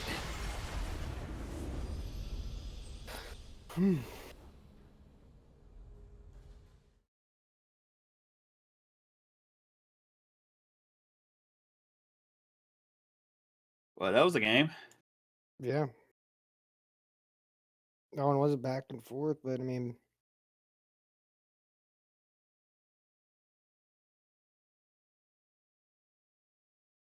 Well, mm-mm-mm. that that happened. I guess Silver got a third item, and yeah, SFG just win. Yeah, I mean, I think once people just got enough, like, just weren't getting one shot and from this Malphite, it just kind of became like almost useless at that point. Just full AP assassin Malphite. Well, 38k damage by the Silver. Just want to Yeah. point that out. I mean, they are, yeah, 38k. all melees except MF for sure. And I feel like Sivir probably just goes well in the Malphite because it's just like, Press spell shield. yeah, you just spell shield it, and then what's Malphite gonna do? Just auto you, right? That's like, yeah, it might affect you early, but once you get 2 or 3 items, then it's completely fine. But That's crazy to yeah. think because you got that paired along with the Moo with the ultimate. Hmm. You would think you have to pick one or the other, but once she finally got her items, the fight just got flipped on its head, and Psychos just got to do what he wanted. Like I said, the boomerang blades just getting that damage down in those fights, man. Like people health bars just getting eviscerated. For sure. But that was the end of game 4. And ladies and gentlemen, we have a game 5. So we're gonna go to an intermission, but when we get back, and I mean when we get back, we're gonna go to the final game of the night to decide who's gonna go to the finals to face off against the winner of Dropping Point Andromeda versus Berserkers. Will it be the lab or will it be StormForge Gaming? We're gonna go to a brief intermission. Go ahead, take your bathroom break, get your snack, get your drink, do whatever you gotta do because you're not gonna want to miss this game 5. We'll see you guys when we get back for the draft.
All right, ladies and gentlemen, we are back for Game 5 draft. We're fixing the graphic right now, but the lab opted to take blue side for Game 5. Yep. And these bands are flying out. Viego already off the board, along with Oriana this go around, and Victor being gone too. Yeah, neither team wanting Victor getting first picked or picked at all in that case, so we will not be seeing him. But yeah, Oriana ban, that's going to be something new in the mid lane at least. And sticking to the way ban, so we'll not be seeing that. No way. No way. No, I'm joking. No way. But like I said before, we're in Game 5 of this series that has been kind of back and forth, I guess. But as we're rounding out the bands, Galio looking to be the last one. And then we're finally going to the picks. I'm curious, will we see a Felios this game? Yeah, we haven't seen it yet, and I feel like he seemed pretty confident and good on it, so I'm surprised it hasn't been picked, but maybe he was saving it for a Game 5 and looking to pull it out here, but we'll have to see. Jinxman still has been consistent throughout the series as well, so looking like he's just going to go back to the Varus. Yep, oh, reliable Varus back on the Rift. It looks like the SFG wants to stick with the Wukong as well. Sir, the Cyclone's been doing them justice the last game, not the game before. Sure. And couldn't really. We're not gonna talk about the game before. The Wukong.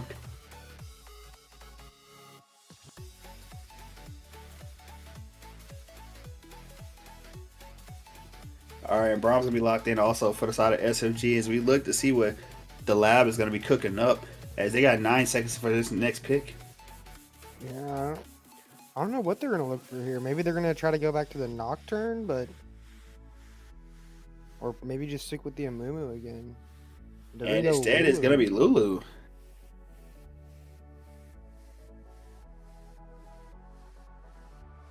Definitely have not seen that this series so far, but especially with on-hit Varus, that's going to be a very strong late-game ADC with that Lulu tech on top. Yes, sir. Things about to get deadly out here.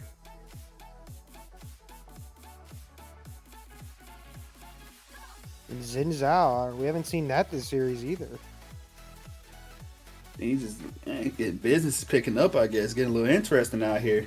Yeah.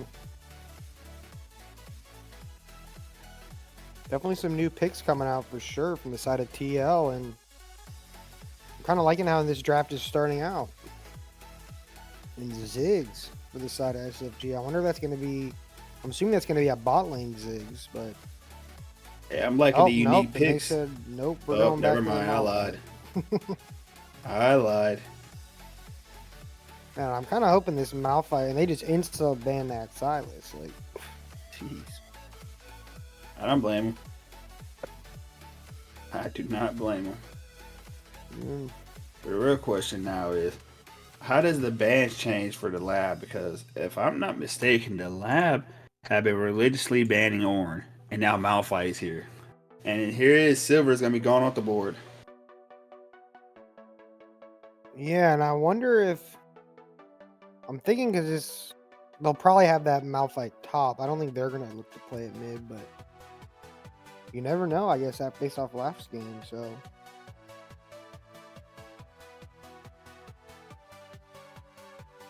Yeah, I wonder if they are going to ban the Ornn because of the Malphite, but... Nope, they're just going to go for Smolder. Double 80 carry ban. Nope, it's going to be Ashe instead. As I'm curious to see what SFG is going to pick here in this R4. Of course, it's not. Of course, it's probably going to be the 80 carry more than likely, but it'll be a little interesting. Kind of fun to see what they have in mind, especially to go against this Varus. And they're actually, might just actually stick with the Ziggs. Yeah, I mean that looks pretty good in this lane, like, but they're gonna need. I don't know. I feel like they're gonna. I wonder if they're gonna look to go back to the Viego here, or no, they have the Wukong jungle. I need a mid lane. Yeah, so I don't know because I.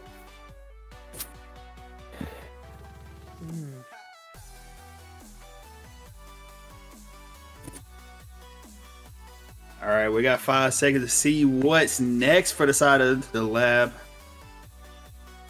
Who will it be? Talia. Oh, got another unique pick coming out of the lab. Zenzal, first of this series. The Talia, first of this series also. Yeah, and the Lulu, I believe. Yeah, pretty much almost the whole side except Varus. I think they're gonna have to maybe round them. Maybe they're gonna look to pick one here, or they might just go back to the Maokai again.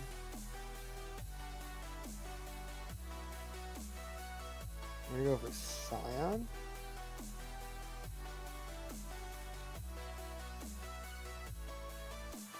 Okay. Yeah, another new pick from the side of TL, locking in the Talia and Scion. So, yeah, this is like a whole different draft besides the Varus, and I would have to think this Varus. I would think it's going on hit, but still could be the Poke Varus, and they're gonna look maybe for Xerath here in the mid lane. And no, they are gonna go for Smolder. So it's gonna be Ziggs. Well, it could be possibly Ziggs or Smolder in the mid. It could be flexed between either one. We're Yeah, gonna see just one. Go ahead.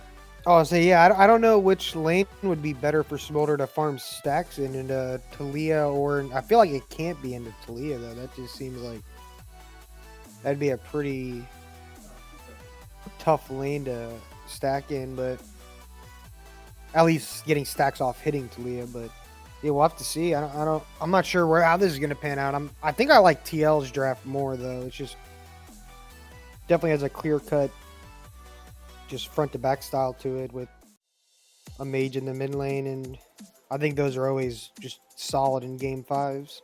All right, ladies and gentlemen, you heard it here first. You heard it here first. You said you like StormForge or I like the lab. I like the labs more. All right, ladies and gentlemen, SFG is going to the finals. Hey, I was right last game. I like SFGs more. I'm messing with you. Or am I? Well, I guess we'll have to find out. All right, but while we're contemplating on that, ladies and gentlemen, we're going to go to a brief intermission, but when we get back, we'll be hitting the rift for the final game of the night. All right? Yes, sir. So, we got one more break for you, and then we're going to be on the rift. So, we're going to go to a brief intermission. We'll see you then.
There's one downside about living in the center of the UK. It's the highest rate of radiation on this tiny, pitiful rock. And the fact that inevitably you think, when your hair starts to fall out, the Asian boy's neck, it's a stupid thing. And then the tiny thing in the back.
Ladies and gentlemen, sorry for that wait. We had a little technical difficulties. One of the players for the team. So if you notice, there is a different name here. If you notice, Psychos is gone. MBK is in. It seems Psychos' ISP was not treating him right. So unfortunately for him, he would not be able to finish out the series with us and his team. But it is okay. The show must go on, and the same picks will have been kept. So after this long intermission, I mean long intermission, I'm not gonna lie to you, I kind of lost track of everything for a bit. Yeah. But coming back into the game, we are at 2-2 at Game 5 for the semifinals of StormForge Gaming versus the Lab. Hemo, how you feeling right now? Minions have spawned. I'm kind of with you. I kind of forgot what champs were even picked and stuff, and now I'm looking at it again. But yeah, I mean, game 5, it's gotta always come down to something, like something's gotta happen. But looking at these drafts again, I still think I'm favoring the Lab. I like their overall team comp for a game 5, and I will yeah. say this. Oh, sorry. No, no, Continue. you're good. No, that was it. That was it. I will say though, MBK coming in fresh mind, no fatigue, no emotion toward any from like again, any of the first 4 games. Fresh person might be what SFG needs Yeah, and to win the series. for sure. I could definitely see that. It just we'll have to see. I mean, definitely ways for both sides to win. Like I like both drafts, but we'll have to see if the Smolder can scale into the late game and get enough stacks fast enough to where it's relevant as early as possible. But yeah, I think it's gonna be a good game 5. Hopefully, like the last one where it's back and forth. Definitely so. Definitely so. Looking forward to see where this game is gonna take us.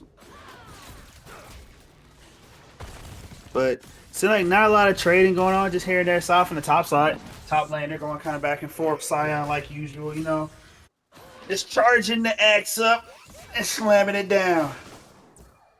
Yes, sir. We'll just have to see because I think a lot of this, both lanes or all lanes are just going to be farming for the most part for a little bit, and we'll mainly have to see where these junglers interact with. And it looks like Wukong's going to be towards top side, and Xin Zhao's going to be towards the bot side. Definitely gonna be a little interesting. A little bit interesting to see how this is gonna play out. As now, mana for Squitters is actually running low. As he's shoving in his wave. Probably gonna be looking to back. Yes, he is. Recall coming through now. As this bot side, man, Hax is getting poked out by the Lulu and Varus.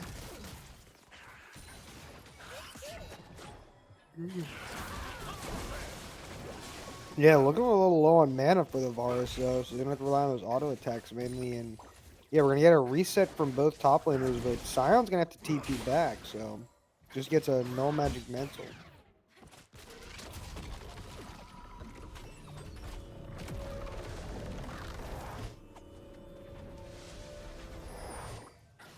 I feel like this is the least action we've had the whole series in this game 5. Just everything kind of like stock standard going, just farming and stacking up. So we'll have to see when this action starts to break out, but especially from the jungle side, just I feel like every game there's been at least a gank at level 4, if not earlier. Like it's gonna change this game. As now Xin Zhao is making his way to the top side. Keep in mind that Dragon and Void Grove is gonna be spawning soon. Of course, Dragon coming up in about 20 seconds. So Yeah, I'd say without like something like the Amumu, or there's nothing in this game, or neither jungler in this game really clears them extremely fast or anything. So we'll have to see. There is a massive wave crashing to this top side, but nothing really going on.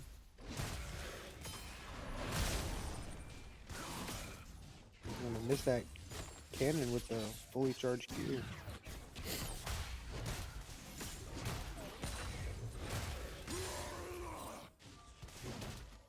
All right, well, kind of just pretty much again just slow start here. But normally, if any of the past games had to show, it's no somebody's gonna start getting rowdy in the next couple of minutes. Yeah, for sure. Especially I think when these when everyone starts hitting level 6 and stuff, it's really gonna start getting extra back, especially towards eventually this top side. Sion going in here for a big trade. Sion just doing good damage to this Malphite. As Sion, as the game goes on, is gonna be more and more of a pain in the butt.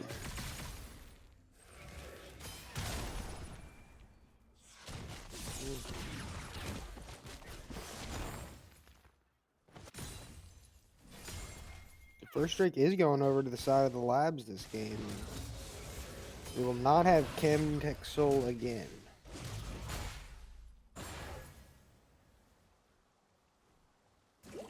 It looks like Wukong is starting these grubs, but or recalling in there, but Sam and Zinzao are up here. Yep, and boy grubs. Two gonna be taken by the side of SFG, but the last one gonna be taken by Locke. Is Locke and Owl. They're gonna just scare off the Wukong out of the pit. And now we got a little engage here in the bot lane. Red versus Blue already half HP, and now Braum. He got Polymorph. He did get the shield up, so no more damage can really be taken. And for of course, this game we're gonna be keeping track of the Smolder stacks as he is at currently 41.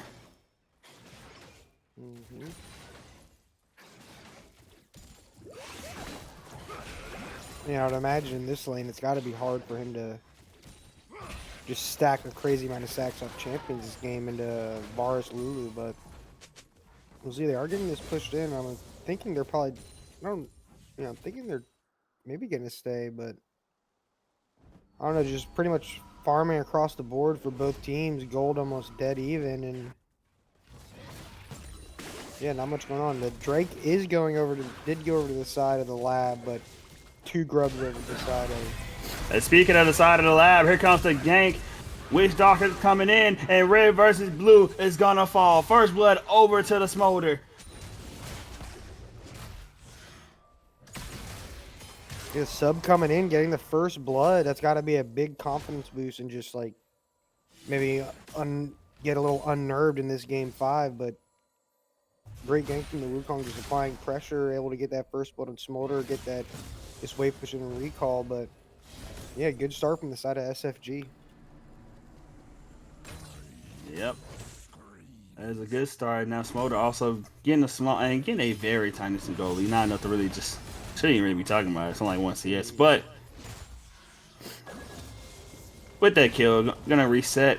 Gonna come back with the Cloudfield Warhammer and the pickaxe along with the Nimble Cloak. And not Nimble Cloak, sorry, Cloak of Agility. I mean, that's just about as good as a bag can get, really. That's most of the Essence Reaver done.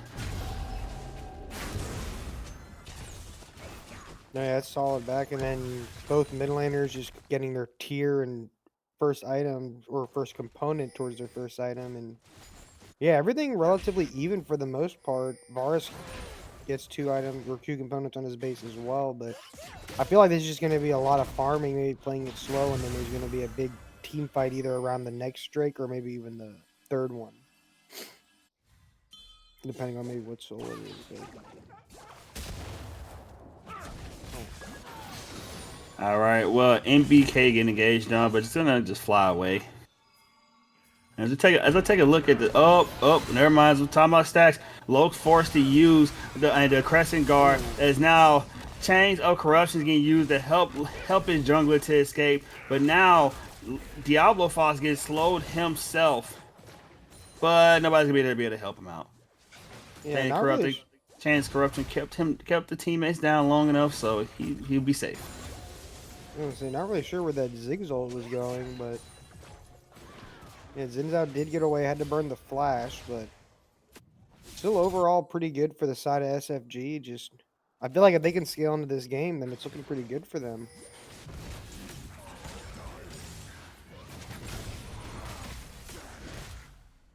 Just two wet noodles hitting each other up here top lane. Nothing new. Yes, sir. But now we take a look at the stacks for Smolder. They're 68 at the moment. Doing a decent job stacking.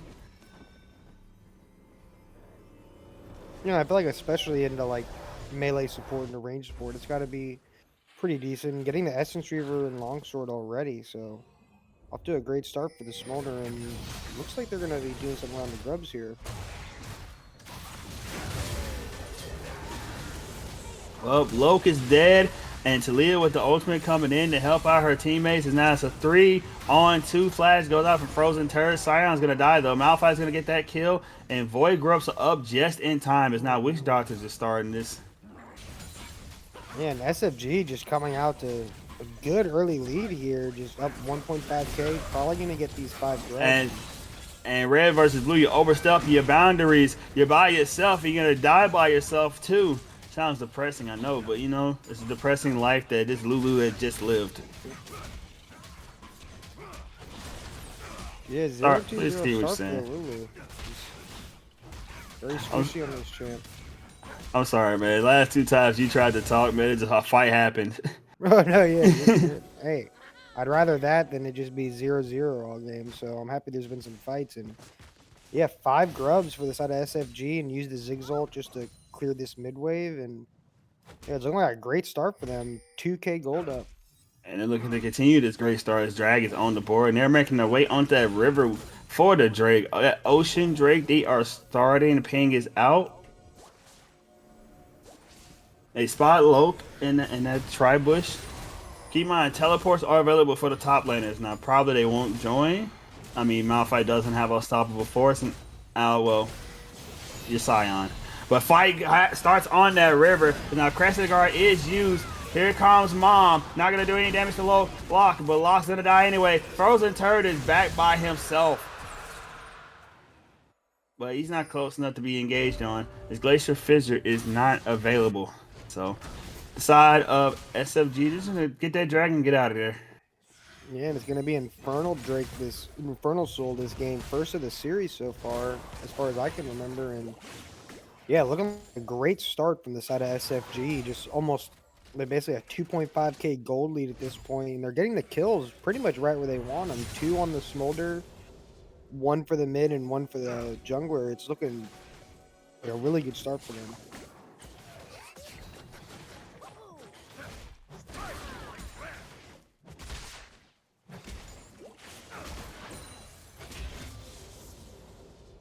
Man, here we go. Smolder check again. 95 stacks. We're doing good. And SFG, they gotta be feeling good right now. They got almost a 3k goal lead this early in the game. About 13 and a half minutes. Everyone's doing fairly decent to farm in the game. I mean, well, Ziggs is down by 20, but Ziggs also was roaming a bit. And he also has a kill and 2 assists. As there now, you see in the top lane, unstoppable force being used. Shield does come out from Owl to keep himself alive. And along with that ultimate, you saw the unstoppable onslaught. Gonna keep himself from dying. And Varys gonna pick himself up with tower play on the bottom side. As now Rift Arrow is up and Wasabi is spotted. As now here comes the engage, and Wukong's gonna find the kill on the Talia. And now Locke is by himself. He's gonna try to engage onto Wasabi. Wasabi flashed away, but so does Locke flash onto him. As Wukong is not able to save his mid laner, but he's gonna get a double kill himself. It does end up trading 1 or 2 for 1, trading the Zen for Ziggs, but I don't think overall it's still good for SFG getting 2 kills. It was a shutdown going to the Zen Zhao.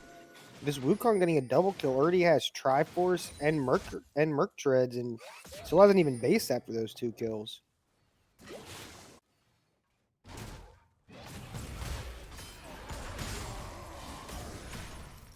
Alright, well, as you look, I know it's only been a minute, but yeah. Smolder should be not far from his first and not from the first, but sorry, from his second upgrade of the Q. Yep, as he is at a 111, and his second upgrade is at 125 stacks. Yeah, the Smolder's gonna start getting really scary once he starts getting these stacks up, and it's looking like a pretty decent rate so far. Not the best, but not terrible by any means. So Well, yeah, it's one looking thing. like. Oh, go ahead.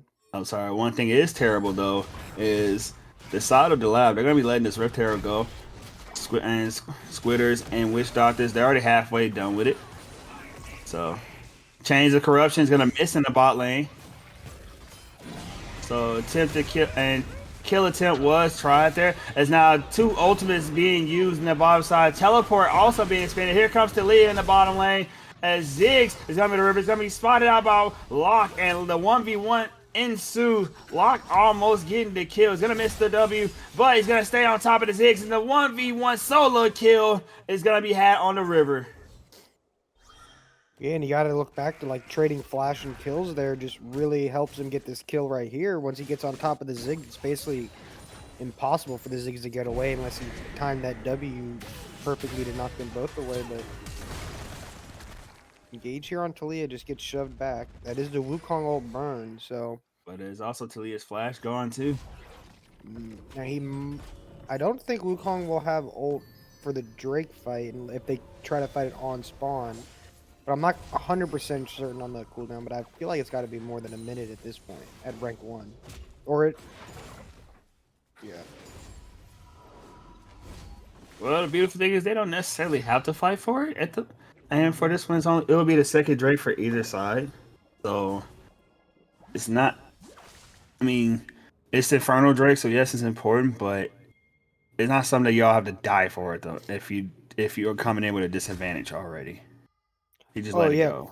For sure, and I think that's why them getting that second Drake is just really important, because then now they can just pretty much safely get Smolder to 225 by the time, even if they gave the next 2 Drakes, by the time they had to fight for Soul, he's 100% should have it. But it looks like they're gonna try to start getting vision on this Drake and potentially even just get it themselves, even with the Wukong ult being down. So yeah, we started on spawn. His bot lane's already shoved in, so is mid.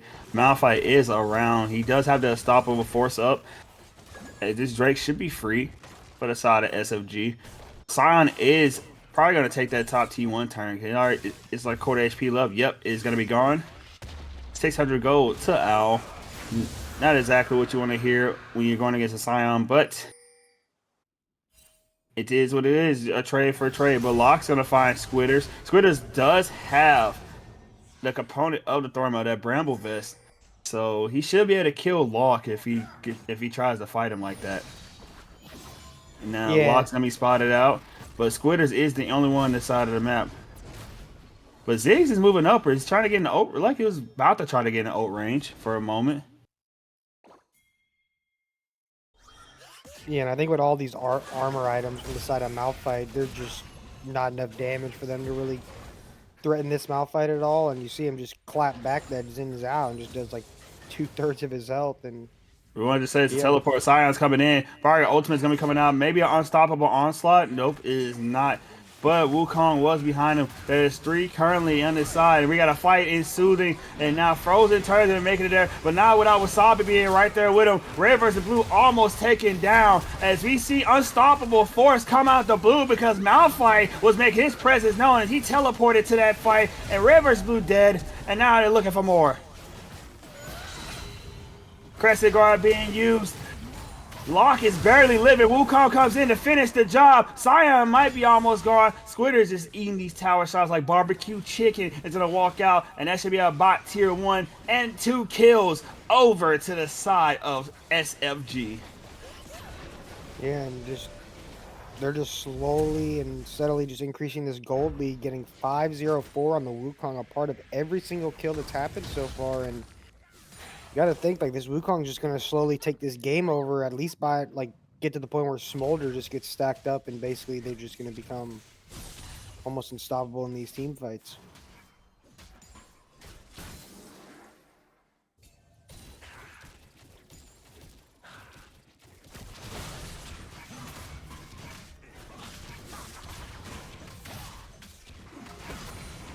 All right, with Yep. goalie still sitting at around 3K. So it's still anyone's game at this moment, despite it saying, and despite the scoreboard saying 2 and 9 in kills. Yeah, and the gold's still relatively close compared to other games that have blown up based on kills, but getting that first turret top lane definitely gave him some gold, but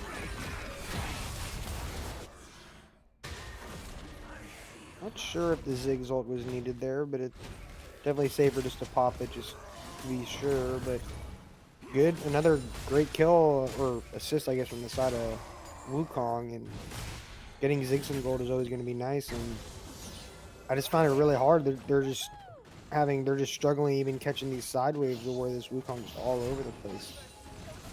So I think it's looking great for the side of SFG, and I think they're slowly just getting pressure in this game, and they're just gonna take it over and eventually win this.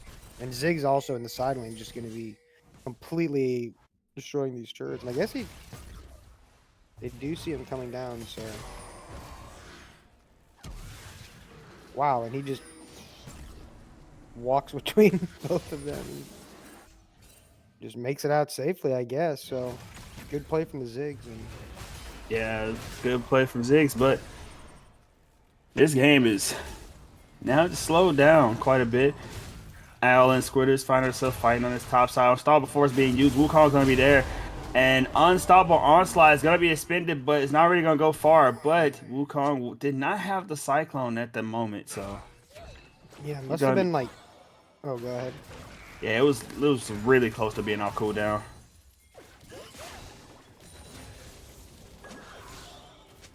And I have to imagine Smolder's getting closer and closer to these stacks. Like, Yeah, he is 204.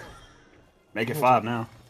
it's going to be a matter of time before he gets his 225 and just starts executing people. So Malphite is going to get this top tier one and definitely some gold back in his pocket. And it's slowly, very slowly creeping the gold lead. It's about 3.8k right now. So still going good, but the lab is definitely holding them back a little bit. But still, they're going to need to find a way to deal with this Smolder, even without having to deal with the Wukong at this point. 2 items with the Trinity Force. Yeah, once this execute gets online, these fights are going to get wicked. Yeah, for sure. Dragon is coming up in a second. So now I'm pretty sure both teams are going to be looking to try to go for this as they try to shove these waves. Witch Doctor is going to be spotted. Now both teams are on this boss side. Even Scion's coming down. Keep in mind, Unstoppable Force is available. Lock does go in onto Wukong. Crescent Guard is used. So is Mom. And now we're looking for more action. Is now Wukong's going to find 2 with the Cyclone. And there it goes. The Zig. Oh, Squitter's going to finish off the jungler. As now Wukong is dominating. This game is going crazy, man. This fight is awesome. As now... shut down, even though on Malphite, Wukong is going godlike with 3 kills in this fight. And Owl being the last man standing is not going to be able to do much. And now Ace over to the side of SFG and a free dragon now without losing a... well, I lied. They lost Malphite. But Drake and a mid-tier 1 tower for one Malphite, that's a good trade. Man, Scion almost got the kill on Braum, but just couldn't finish it in the end. And they are going to get this Infernal Drake, and that's going to put them on Soul Point. I got to think, like, once this next Drake comes up, they're just going to group up 5v5 and just win the fight again and take this Drake. And then it's going to be really hard, or not impossible, for the lab to come back at this point. Yeah, it's getting to that point. It really is getting to that point. I mean, the lab already has... well, not a lab, sorry. SFG already has about a 6k goal lead now. And we're taking a look at the Smolder stacks. This is... oh, Smolder has his execute now. Well, now it's really border... I ain't gonna say it's impossible, but it's borderline there. And for the lab to come back. Now you gotta have some really good macro at this point, because 5v5 it is not the answer. Yeah, I just think it's going to be hard for their carries to be doing damage. Like, it's going to be hard for Varus to walk up and hit as on-hit Varus and to Malphite Wukong and even just a Zigzol, like, being immobile, so... And speaking of Malphite Wukong, here comes the two-headed giant looking for Owl. They're gonna have to back off because teammates in front of the lab, they are coming in. Unstoppable onslaught being used. Mom being used on the side. We got fights on two different fronts. As now MBK might go down. Xin Zhao is trying his hard to take him out, but not gonna be able to finish him. And Execute claims his life. So 2 dead on the side of the lab, and now they're trying to claim more. Almost gets red versus blue, and he does. He finishes the kill, and now Owl is gonna be next. Witch Doctor barely makes it out as it executes everywhere. Frozen Turd almost kills the dragon. The HP bar is so low as now Wasabi is getting a little stylish out here. Takes a tower shot, but doesn't matter. He finishes the job, and that's another batch of kills over to the side of StormForge. StormForge is running away with this game. Yeah, I mean, this is starting to look like game 2 that they played, and yeah, Zig's not opting. Well, I guess he did have a back. Varus was coming up, but I mean, you got to think like these tier 2s in the bot and top lane, they're so low. All that's going to take is like an auto and a satchel charge from the Ziggs to just completely destroy these outer turrets. And yeah, you got to think like once this dragon comes up in 2.5 minutes, that's going to be the fight that I think is going to. That's going to end this game. Yeah, Sure is looking like it. So almost a 9K gold lead. Well, still basically 8K at this point, but yeah, just growing that gold lead, and I find it hard for the side of the lab to even do anything in these fights. And now the sub MBK 5-0-7 in this game. Wukong 7-0-10. Man, StormForge has got to be feeling good, man. Oh, yeah. As they start the Baron, they're gonna be spotted out by Owl. At least Hax is, and now the rest of the lab is moving upwards. But Baron is a little halfway done. As now StormForge look for an engage. Malphite does have the teleport. He is coming in from the rear. As now we're gonna be getting a fight. We're gonna see who he targets with this unstoppable force. As Mom does now hit his mark, and now unstoppable force catches 2, almost takes out red versus blue. As the Owl is just in there fighting for himself, fended for his own life. Execute's gonna claim him, and Witch Doctor's gonna take out Diablo Fox on the side. I'm gonna reset. Dragon Soul is on the board, and so is Baron. Talia just decided to stay bot, not having the TP and probably not close enough to be able to make an impact by the time she got there with her ultimate. So decides to take the bot tier 1, but yeah, just a great team fight from the side of SFG. And yeah, you got to think they're going to be looking for this dragon in 30 seconds.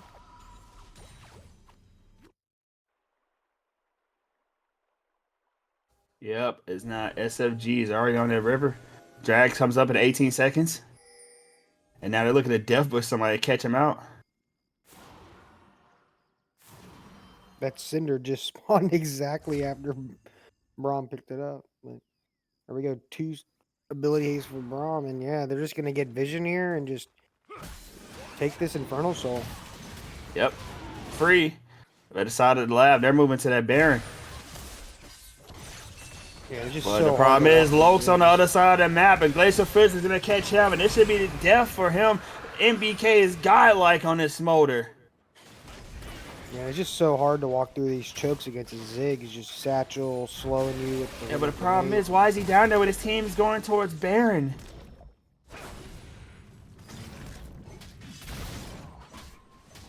Maybe I guess maybe they thought they could burn through it, and maybe Xin could go and steal it, but they just didn't have the damage to do it. And yeah, they're just gonna get this Baron now. I mean, I guess it's a good attempt from them. That probably was their only way back into this game, with just a miracle steal from Xin Zhao while they're doing Baron on the other side. But yeah, I think SFG is just too far ahead at this point. 23-3. and just getting Infernal Soul and Baron at 30 minutes. I mean, at this point, it should be just SFG slapping the lab with their wallets. Yeah.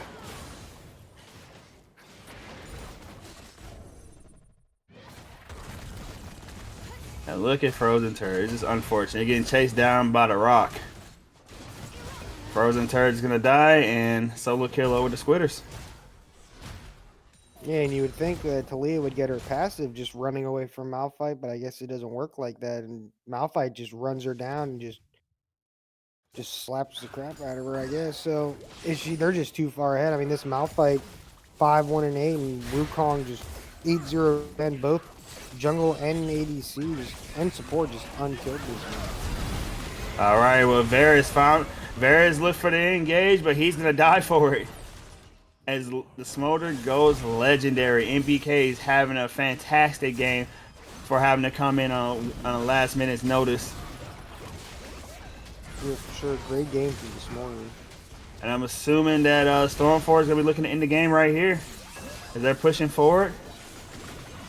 Malphite does not have teleport. Keep that in mind. Cressigar comes out for lock. But so many low health bars, and the execute comes through. Lock is down. That's another kill for the Smolder. Jesus, man. They're just playing with their food at this point. Yeah, and I think SFG is just going to look to end here. I mean, they are pretty low, but it is Varus and Sion up, but I think they're just too far ahead, and Sion just isn't going to have the damage to cut the release, so I think that's going to be it.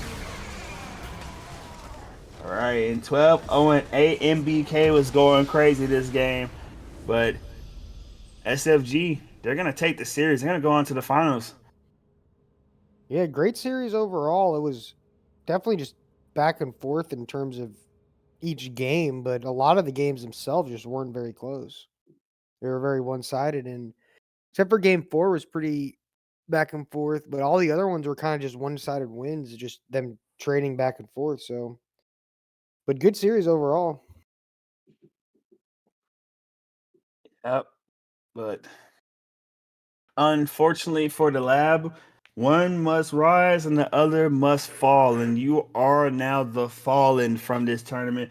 Congratulations for making it to semifinals, but you guys have now been eliminated. Congratulations to SFG. You move on to the finals for the Merc Academy Esports Emerald League playoffs. And if I'm not mistaken, you guys should move on to be playing to play Dropping Point Andromeda, if I'm not mistaken.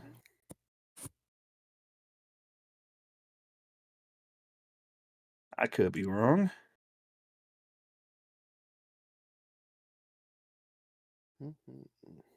Well, yeah, if I'm not mistaken, yeah, that's what you guys should be playing for this for the finals. But like I said, congratulations, GG's to both sides. But just like every good thing must come to an end, this series does too, and so must this stream. Because it's already pretty late, and I'd like to thank everybody for rocking with us tonight. It's 12 a.m. for me. It was after 12 a.m. for me. I don't know about for Hemo. Yeah, I'm Eastern, so it's 1 here, but Oh Lord. yeah, I'm getting pretty tired. All right, we got any comments before we close this out, man? No, I mean, I think it's just all been said for the most part. Just good series overall. And yeah, I'm looking forward to seeing them in the finals. All right. Well, to the people watching at home, thank you for rocking with us the whole time. And I hope you enjoyed the series, as this is not all. We have one more BO5. It's going to be the finals for the Emerald League Merc Academy Esports playoffs. Now, we'll get you a time and date for that down the road. But for now, we're going to sign off, and I'm going to wish you guys a blessed night. And we hope to see you again and for the finals. You guys have a good one. Peace.